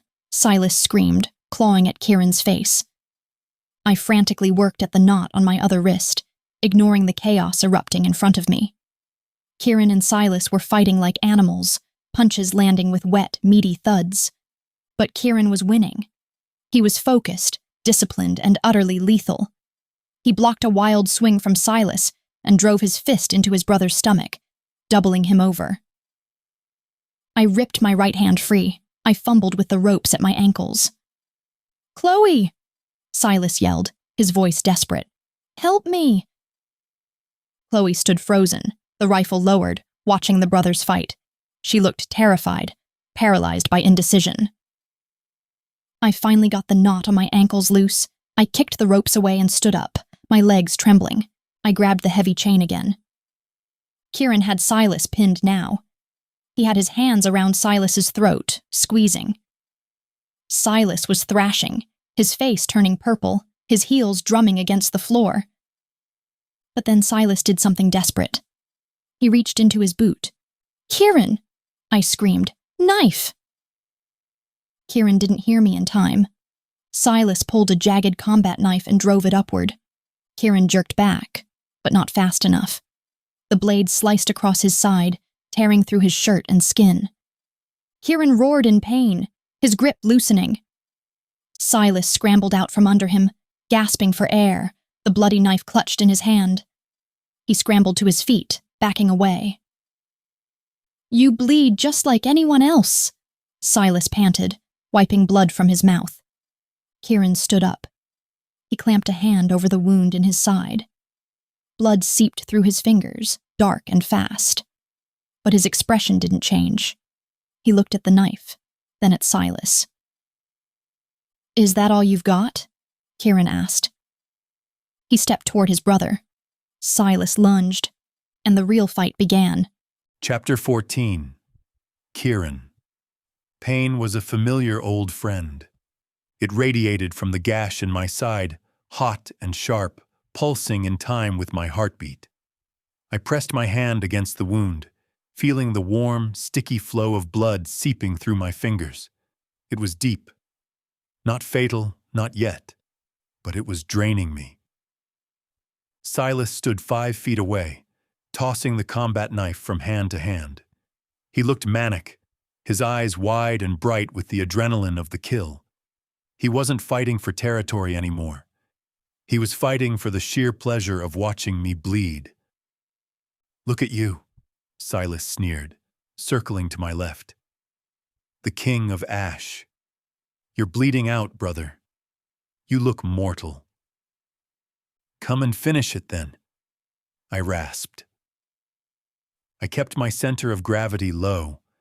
My vision was swimming slightly at the edges, gray spots dancing in the darkness. I needed to end this quickly. Every second that ticked by was a second I got weaker and he got bolder. Silas didn't wait. He lunged.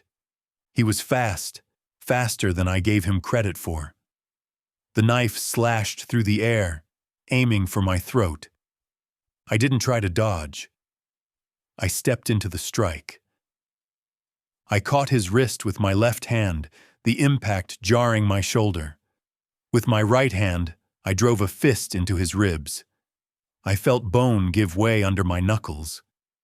Silas grunted, but he didn't back down. He slammed his forehead into the bridge of my nose. White light exploded behind my eyes. I stumbled back, tasting copper and salt. Silas slashed again. The blade caught my forearm, slicing through the tactical fabric and into the skin. "Kieran!" Lyra screamed from somewhere behind me. Her voice was an anchor. It cut through the haze of pain and grounded me. She was watching. She was terrified. If I fell here, if I let him win, he wouldn't just kill her. He would make her suffer. The thought ignited a cold, dark fury in my chest that eclipsed the pain. I ignored the blood running down my arm. I ignored the fire in my side. I grabbed a heavy iron pipe lying on the floor, debris from the rotting ceiling above. Silas laughed. "A pipe?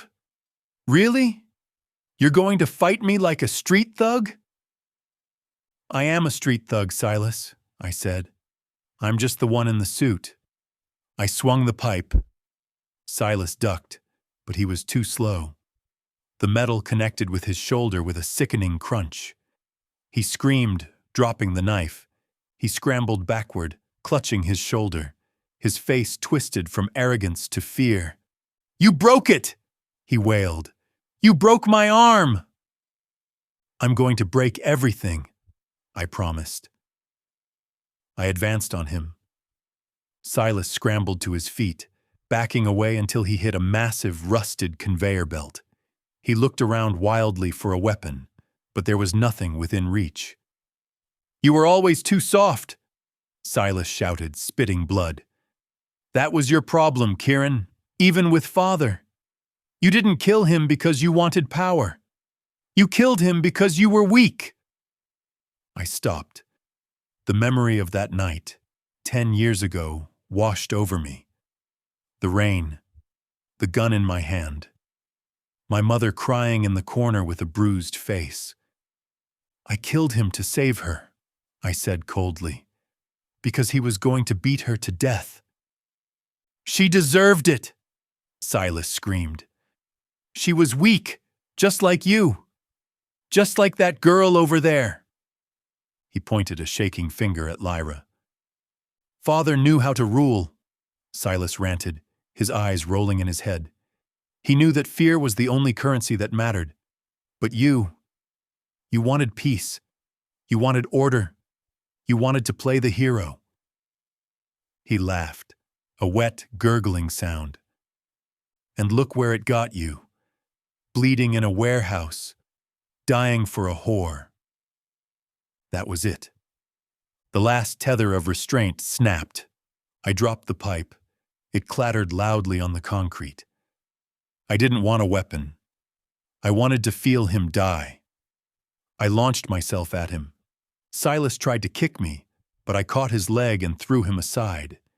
He crashed into the metal machinery, sliding down to the floor. I was on him before he could stand. I straddled his chest, pinning him to the cold concrete. My knees pressed into his arms, immobilizing him. Silas thrashed, bucking his hips, trying to throw me off. He snapped his teeth at me like a wild animal. "Get off me!" he shrieked. I punched him. It wasn't a tactical strike. It was pure, unadulterated rage. I hit him in the jaw. I hit him again. And again. I was hitting him for Lyra, for the terror in her eyes when she watched that video, for the bruises on her wrists. I was hitting him for Chloe, who he had corrupted. I was hitting him for every person he had hurt, because he thought pain made him a king. Silas's face was a ruin.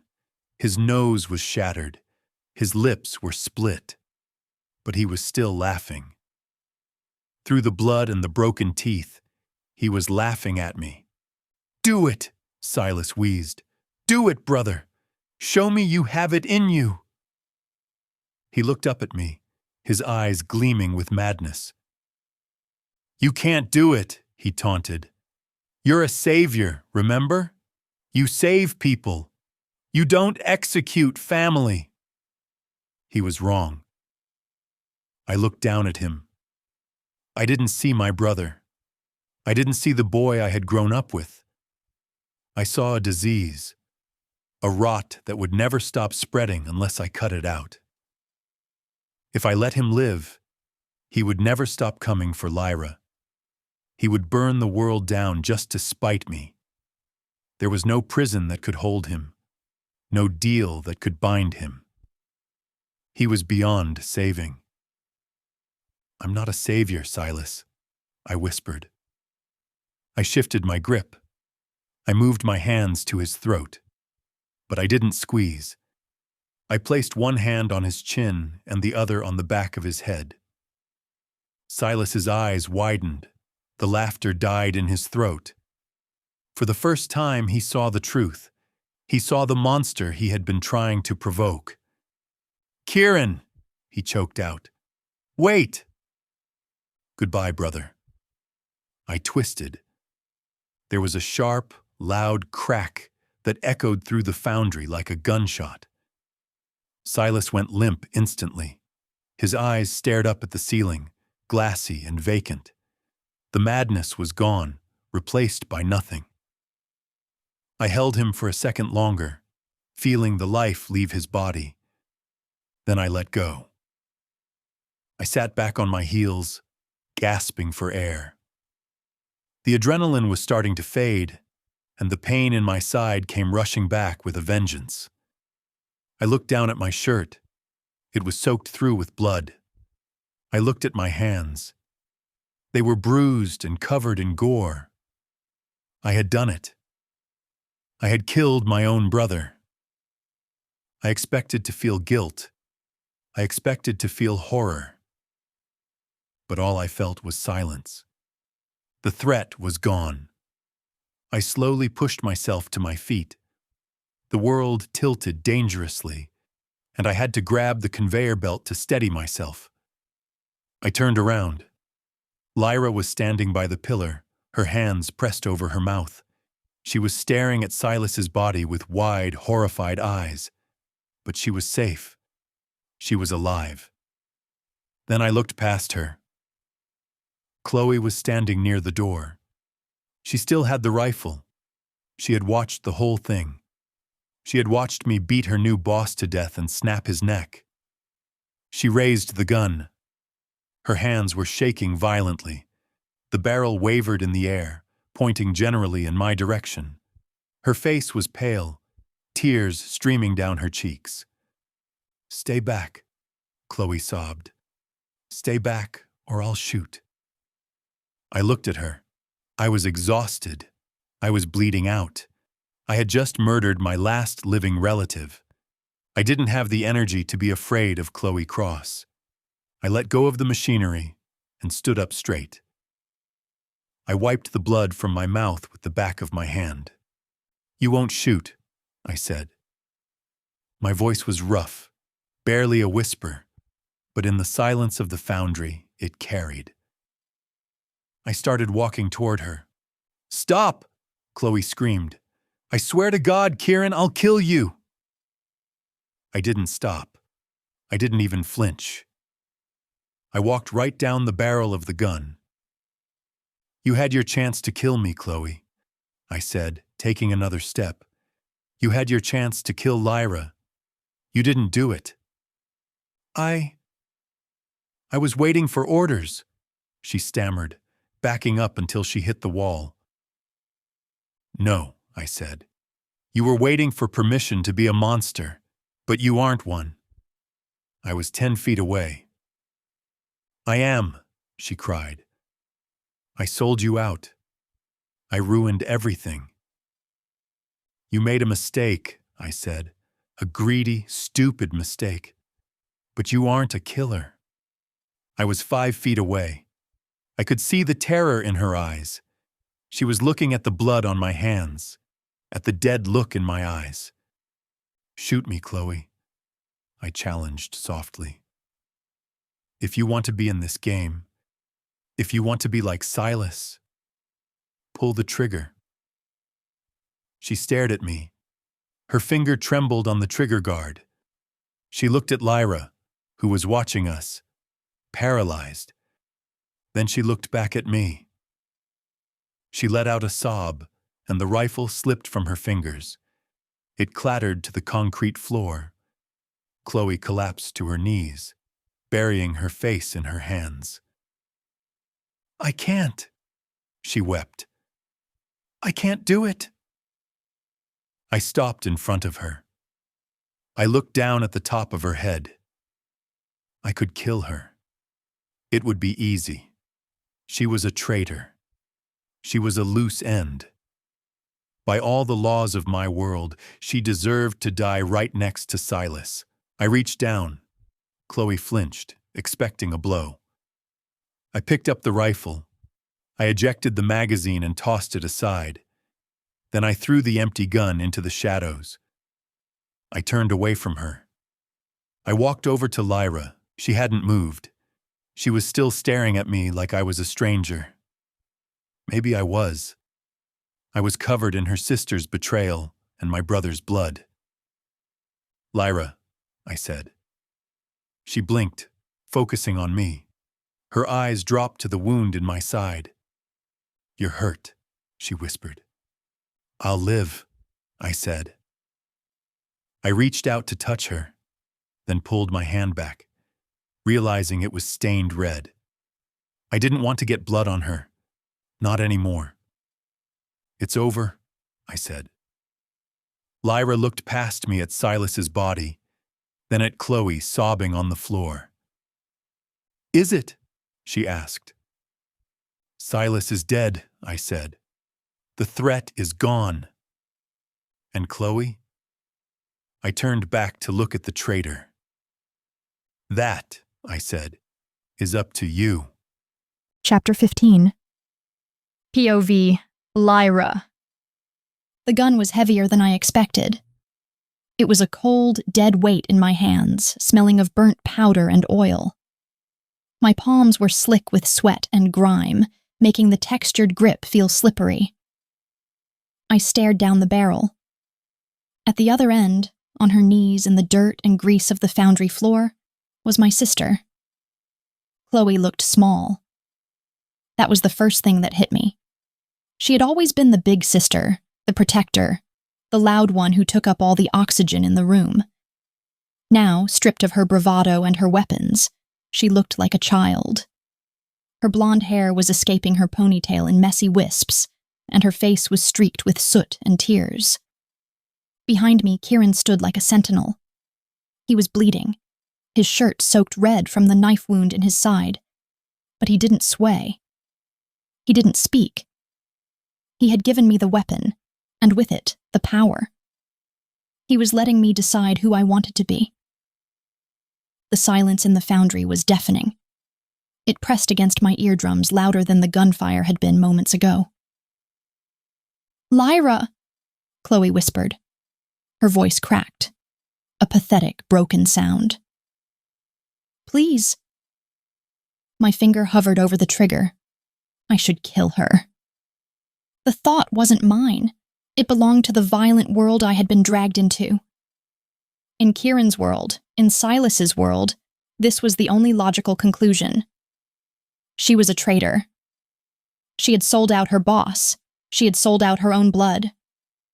"Do whatever you want with her," she had told them. "She's a liability." I remembered the video. I remembered her casual shrug as she signed my death warrant. "You sold me," I said. My voice sounded flat, hollow. It didn't sound like me. "You looked those men in the eye and you told them where to find me. You knew what Silas was. You knew what he does to women?" Chloe flinched.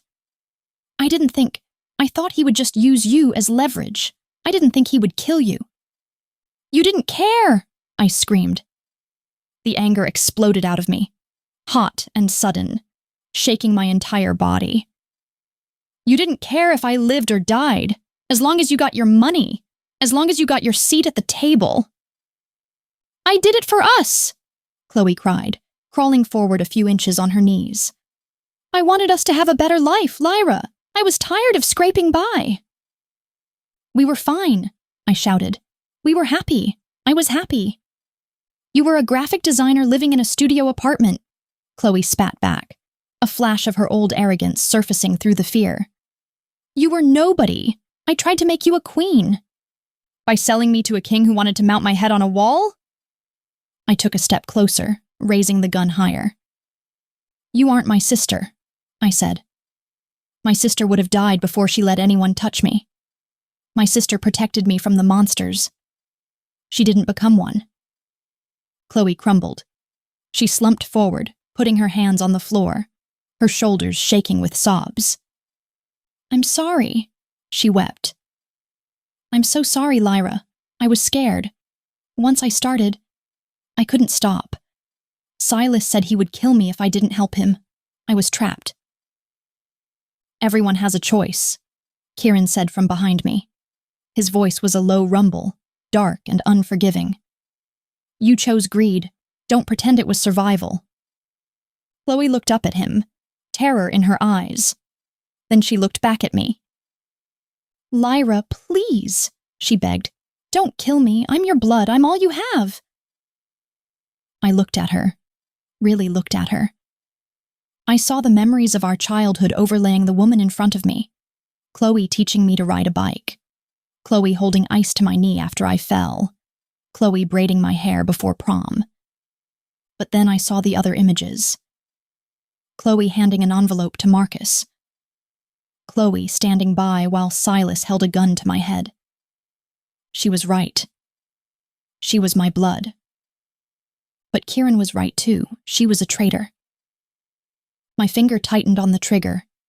It would be so easy. Just a fraction of an inch. A loud noise. And then the betrayal would be over. The threat would be gone. But as I looked at her wretched, sobbing face, I realized something. I wasn't Kieran Vane. I wasn't Silas. I couldn't wash blood off my hands and go back to sleep.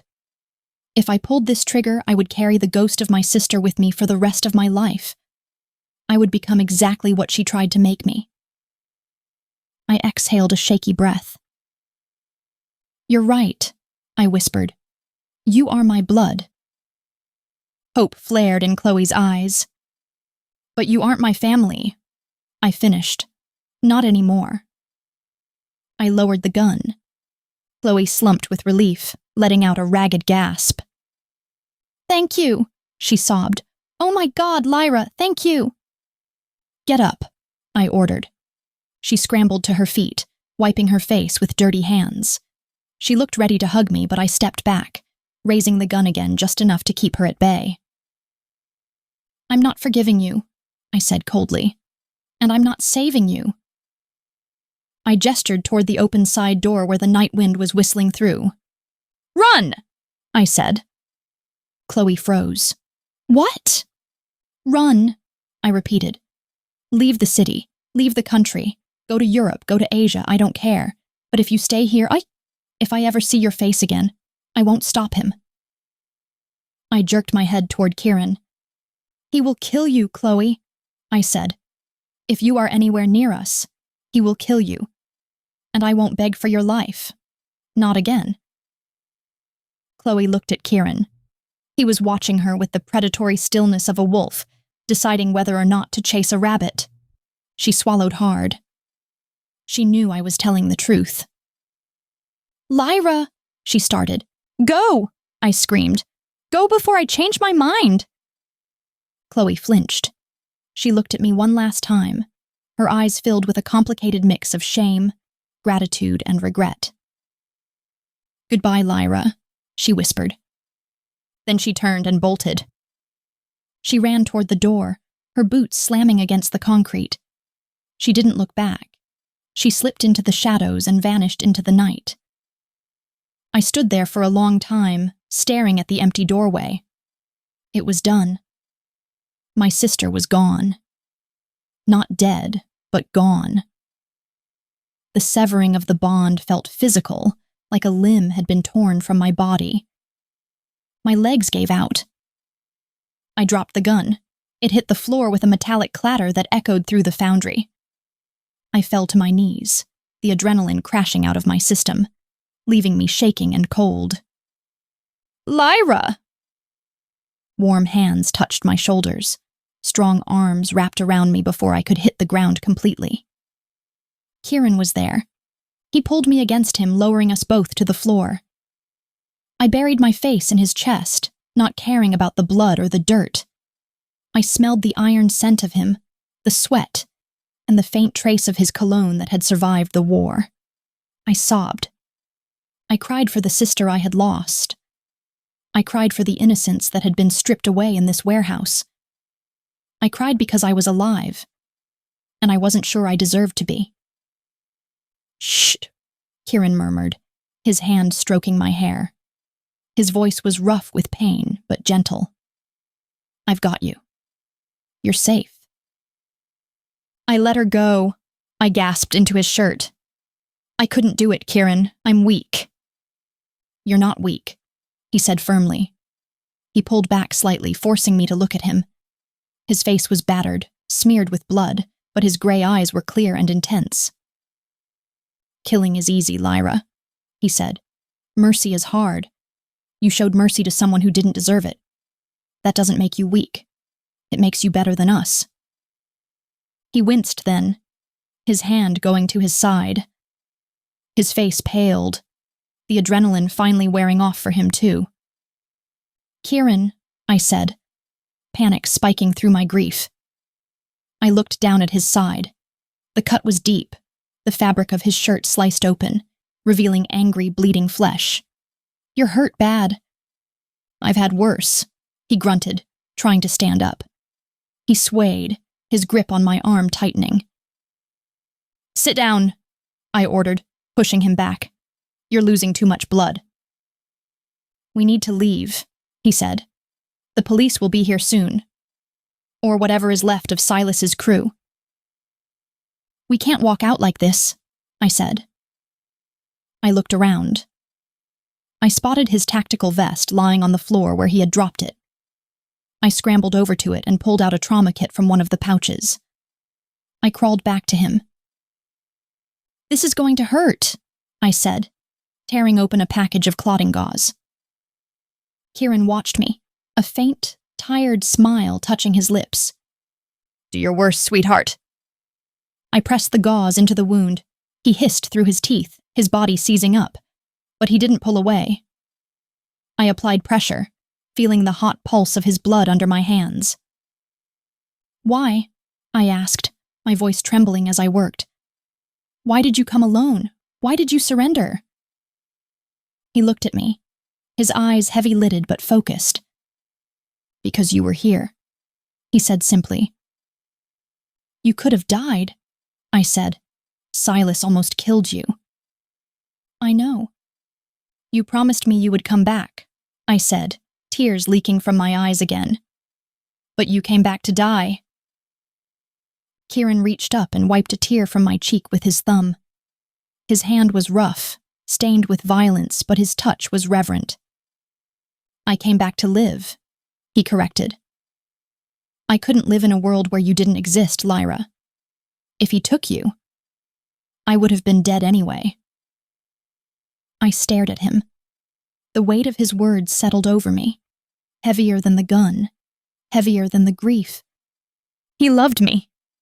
This broken, violent, terrifying man loved me more than his own life, more than his empire, more than his pride. My sister had sold me for money. My blood had betrayed me. But the monster had walked through fire to bring me home. I finished bandaging him as best I could, wrapping the dressing tight around his waist. Can you walk? I asked. If you help me, he said. I stood up and pulled his arm over my shoulder. He was heavy, a dead weight of muscle and bone, but I braced myself. I wrapped my arm around his waist, careful of the wound. Let's go home, I said. Home, he repeated, testing the word like it was something new. We limped toward the exit together, leaving the bodies and the betrayal behind us in the dark. We walked out into the cool night air. The city lights twinkled in the distance, indifferent to the violence that had just happened. I didn't know what tomorrow would bring. I didn't know if the war was truly over, or if we would be looking over our shoulders for the rest of our lives. But as I helped Kieran into the passenger seat of his car, and he looked up at me with those storm-gray eyes full of devotion, I knew one thing. I wasn't alone anymore. I climbed into the driver's seat. My hands were shaking, but not from fear. I started the engine and drove us away from the ruin, toward the only future I had left. Chapter 16. Kieran. The drive back to the estate was a blur of streetlights and pain. I sat in the passenger seat, my hand pressed against the makeshift bandage Lyra had wrapped around my waist. The adrenaline that had carried me through the foundry was gone, leaving behind a cold, throbbing ache in my side and an exhaustion that settled deep in my bones. I watched Lyra drive. Her hands were white-knuckled on the steering wheel, her eyes fixed on the road ahead. She was covered in dirt and grease. There was a smear of blood on her cheek that wasn't hers. She looked beautiful, and she looked shattered. We didn't speak. There was nothing to say. The air in the car was heavy with the ghosts of the things we had done tonight. I had killed my brother. She had exiled her sister. We had burned our families to the ground to save each other. We pulled up to the main gates of the Vane estate. The iron bars swung open slowly. Rax must have been watching the cameras. Lyra parked the car in front of the main house. The engine ticked as it cooled. "We're here," she whispered. I tried to open the door, but my fingers felt clumsy, numb. Lyra was there in a second. She opened the door and ducked under my arm, taking my weight. "I've got you," she said. We walked into the house. It was quiet. The staff had made themselves scarce, sensing the violence that had descended on our world. Rax was waiting in the foyer. He took one look at me, at the blood soaking my shirt, and stepped forward. "I'll call the doc," Rax said. "No," I rasped. "No doctors. Just give us a minute." Rax looked at Lyra. She nodded at him, a silent command. Rax stepped back, fading into the shadows. Lyra helped me up the stairs to the master bedroom. It felt like a lifetime ago that I had brought her here as a prisoner. Now she was the one leading me. She guided me into the massive ensuite bathroom and sat me down on the edge of the marble tub. "I need to clean this," she said. Her voice was steady, but I could see the tremor in her hands as she reached for the first aid kit I kept under the sink. I started to unbutton my shirt. My fingers were slick with blood, making it difficult. Lyra brushed my hands away. "Let me," she said. She undid the buttons and peeled the ruined fabric away from my skin. She winced when she saw the wound. It was an ugly slash, running from my hip to my ribs. It wasn't deep enough to hit organs, but it was deep enough to need stitches. "It's not as bad as it looks," I lied. "Shut up," she said softly. She soaked a cloth in warm water and antiseptic. She began to clean the wound. It stung like fire, but I didn't make a sound. I focused on her face, her concentration, the way she bit her lip as she worked. "You should leave," I said. My voice sounded rough, broken in the tiled room. Lyra paused, her hand hovering over my side. She didn't look up. "What?" "The threat is gone," I said. "Silas is dead. Chloe is gone. There's no one left to hurt you. You're free." She continued cleaning the wound, her touch gentle. "Is that what you want? You want me to leave?" "I want you to be safe," I said. "And I am not safe, Lyra. You saw what I did tonight. You saw what I am." "I saw a man save my life," she said. "I saw a man kill his own brother with his bare hands," I countered. "I snapped his neck, Lyra, and I didn't feel a thing. I didn't feel guilt. I didn't feel remorse. I just felt relief." I looked down at my hands. They were clean now, washed in the sink, but I could still feel the phantom weight of Silas's life ending under my grip.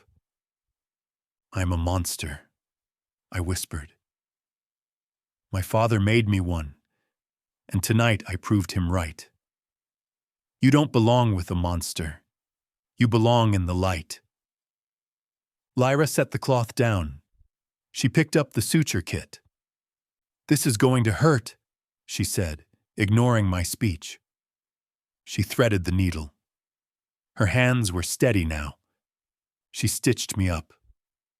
Every pull of the thread was a sharp pinch, a reminder that I was still alive, still human enough to bleed. When she was done, she taped a fresh bandage over the wound. She washed her hands and dried them on a towel. Then, she finally looked at me. She stepped between my legs, placing her hands on my bare chest, right over my heart. "You think you're a monster because you killed him?" she asked. "Yes." "He was going to kill me," she said. "He was going to kill you. You didn't do it for power. You didn't do it for hate. You did it for love." She moved her hands up to cup my face.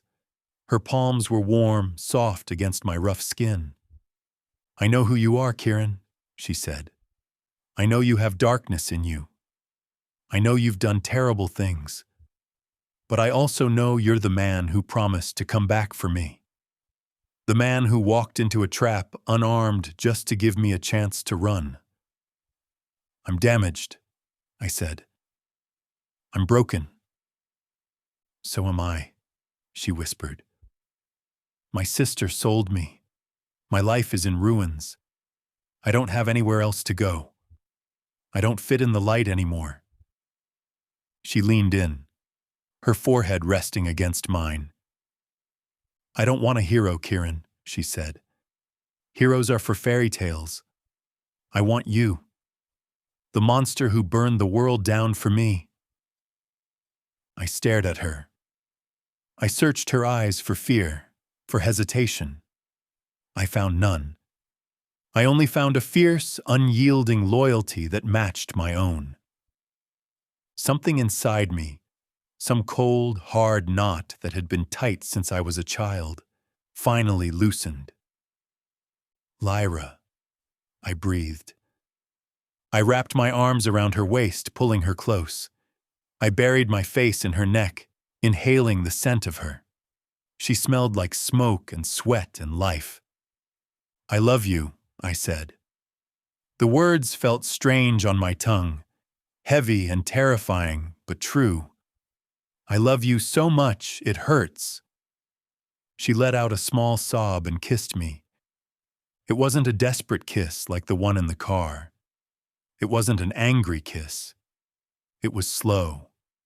It was healing. It was a promise. I kissed her back, pouring everything I had into it. My gratitude, my devotion, my soul. For the first time in my life, the noise in my head stopped. The constant calculating, the paranoia, the rage, it all went quiet. There was just her. She pulled back slightly, her eyes searching mine. "Stay with me," she whispered. "Tonight. Forever." "Forever," I promised. I stood up, wincing slightly as my side pulled, but I ignored it. I lifted her into my arms. She wrapped her legs around my waist, clinging to me. I carried her into the bedroom and laid her down on the bed. The sheets were cool, crisp. I lay down beside her. I didn't try to take her clothes off. I didn't try to do anything other than hold her. She curled into me, fitting against my side perfectly, her head on my chest. I pulled the duvet up over us, shutting out the rest of the world. Outside, the wind howled against the glass fortress my father had built. Tomorrow, there would be questions. There would be police and lawyers, and the power vacuum Silas left behind. I would have to rebuild the empire. I would have to secure the city. But tonight, none of that mattered. I listened to Lyra's breathing even out as she fell asleep. I felt the steady beat of her heart against my ribs. I closed my eyes. For years, I had been the king of ash, ruling over a kingdom of dust and death. But as I drifted off to sleep, holding the woman who had saved me, I realized I wasn't just a king anymore. I was a man. And for the first time, I was at peace. Epilogue. Lyra. The ocean air was cold, carrying the scent of salt and impending rain. I stood at the edge of the cliff garden, looking out over the gray water of Obsidian Bay. The wind whipped my hair around my face, but I didn't reach up to tame it. I liked the wildness of it. 6 months ago, I would have been shivering. I would have been looking over my shoulder, waiting for the monster to come out of the dark. Now I was the one standing in the dark, and I wasn't afraid. In my hand, I held a postcard. It was a picture of a cafe in Prague. It looked quaint and sunny, a world away from the steel and concrete of the city below. There was no return address. There never was. I flipped it over. The handwriting was familiar, though it was scrawled and hurried. "The coffee is good here. I think I might stay a while. Be safe." There was no signature, just a small drawn heart that looked more like a smudge of ink. This was the 6th one. One for every month she had been gone. I heard the heavy crunch of boots on gravel behind me. I didn't turn around. I knew who it was by the rhythm of the stride. Rax. He stopped a respectful distance away. "You okay, Miss Lyra?" Rax asked. His voice was a deep rumble that used to terrify me. Now it was comforting. "I'm fine, Rax," I said. "Just checking the mail." "Boss is back," Rax said. "He's looking for you." "Tell him I'll be in soon." He said he's coming out. I smiled. Of course he was. Kieran didn't wait for anyone. I looked back down at the postcard. Chloe was alive. She was traveling. She was drinking coffee in Prague and pretending that she hadn't almost destroyed us both. Part of me wanted to keep it. Part of me wanted to put it in a box and cherish the fact that my sister was out there living a life. But then I remembered the foundry. I remembered the gun in her hand. I remembered the choice she had made when it mattered most. She chose herself. And now I had to choose myself. I reached into the pocket of my coat and pulled out a silver lighter. It was Kieran's. I had stolen it from his nightstand weeks ago. He knew I had it, but he never asked for it back. I flicked the wheel. The flame sputtered to life, orange and hungry against the gray sky. I held the corner of the postcard to the fire. The paper curled and blackened. The image of the sunny cafe vanished, consumed by the heat. I held it until the flames licked at my fingertips. Then I let it go. It fluttered down toward the rocks below, turning to ash before it hit the water. "You burn them every time," a voice said. I turned. Kieran was standing at the edge of the patio doors. He was wearing a black suit, tailored perfectly to his frame, but his tie was undone, hanging loose around his neck. He looked tired. The last 6 months had been a war of a different kind. Rebuilding the empire after Silas's death had required a level of ruthlessness that exhausted even him. But he was alive. He walked toward me. He moved with a predator's grace, silent and powerful. But his eyes were soft when they landed on me. Why do you read them if you're just going to burn them?" he asked, stopping beside me. "To remind myself that she's gone," I said. "And to remind myself why I stayed." Kieran looked down at the ocean, watching the waves crash against the cliffs. "You could have gone with her," he said quietly. "You know that. I wouldn't have stopped you." "I know," I said. "That's why I didn't go." I reached out and took his hand, his fingers interlaced with mine, warm and calloused. I ran my thumb over the knuckles he had bruised so many times protecting me. "How was the meeting?" I asked. "Boring," he said. "The city council is terrified of me. They signed the permits for the new development without reading them." "That's because you glared at them," I teased. "You have a very effective glare." "I was charming," he argued, a small smile playing on his lips. "I brought donuts." I laughed. The sound carried on the wind, light and free. "You did not bring donuts."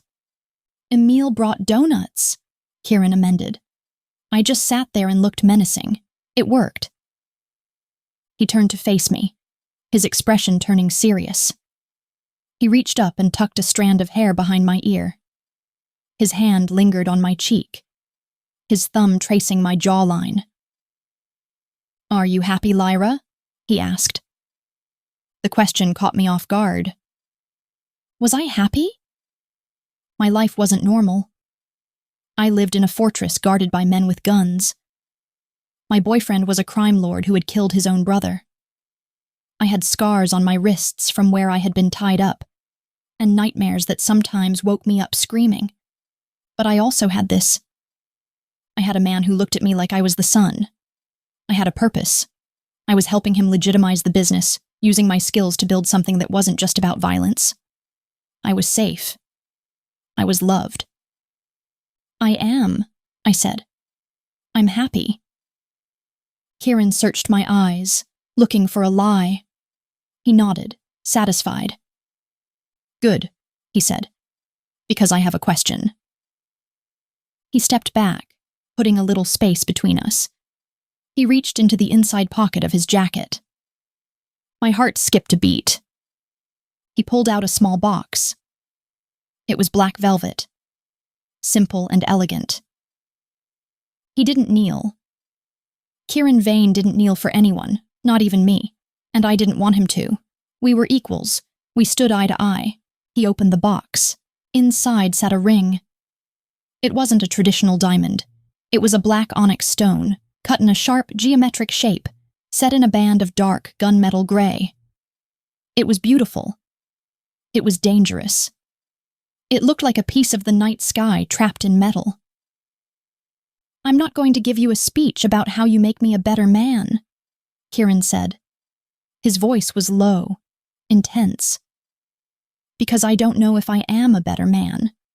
I'm still the same man who kidnapped you. I'm still the man who killed my father and my brother. I have blood on my hands that will never wash off. He looked at the ring, then at me. But I know that I can't breathe when you're not in the room, he said. I know that I would burn this entire city to the ground if anyone tried to take you from me. You are the only good thing I have ever had, Lyra, and I am selfish enough to want to keep you. He took the ring out of the box. I'm offering you a life in the dark, he said. It won't be easy, it won't be safe, but you will never be alone, and you will never be unloved. He held the ring out to me. Marry me, Lyra. Be my queen. I looked at the ring. Then I looked at him. I saw the vulnerability in his eyes, the fear that I might say no, that I might finally decide he was too much monster and not enough man. But he wasn't a monster to me. He was the only person who saw me. He was the only person who had ever fought for me. I reached out. Yes, I whispered. He slid the ring onto my finger. It fit perfectly. It felt heavy, grounding, like an anchor. Yes, I said again, louder this time. Kieran let out a breath he had been holding. He pulled me into his arms, crushing me against his chest. He kissed me, hard and possessive. I kissed him back, wrapping my arms around his neck. We stood there on the edge of the cliff, the wind howling around us, the ocean churning below. We were two broken people who had found each other in the wreckage. We had built a kingdom out of ash and secrets. And as I looked at the ring on my finger, dark and gleaming against my skin, I knew I had made the right choice. I had chosen the darkness, and I would stay there with him forever.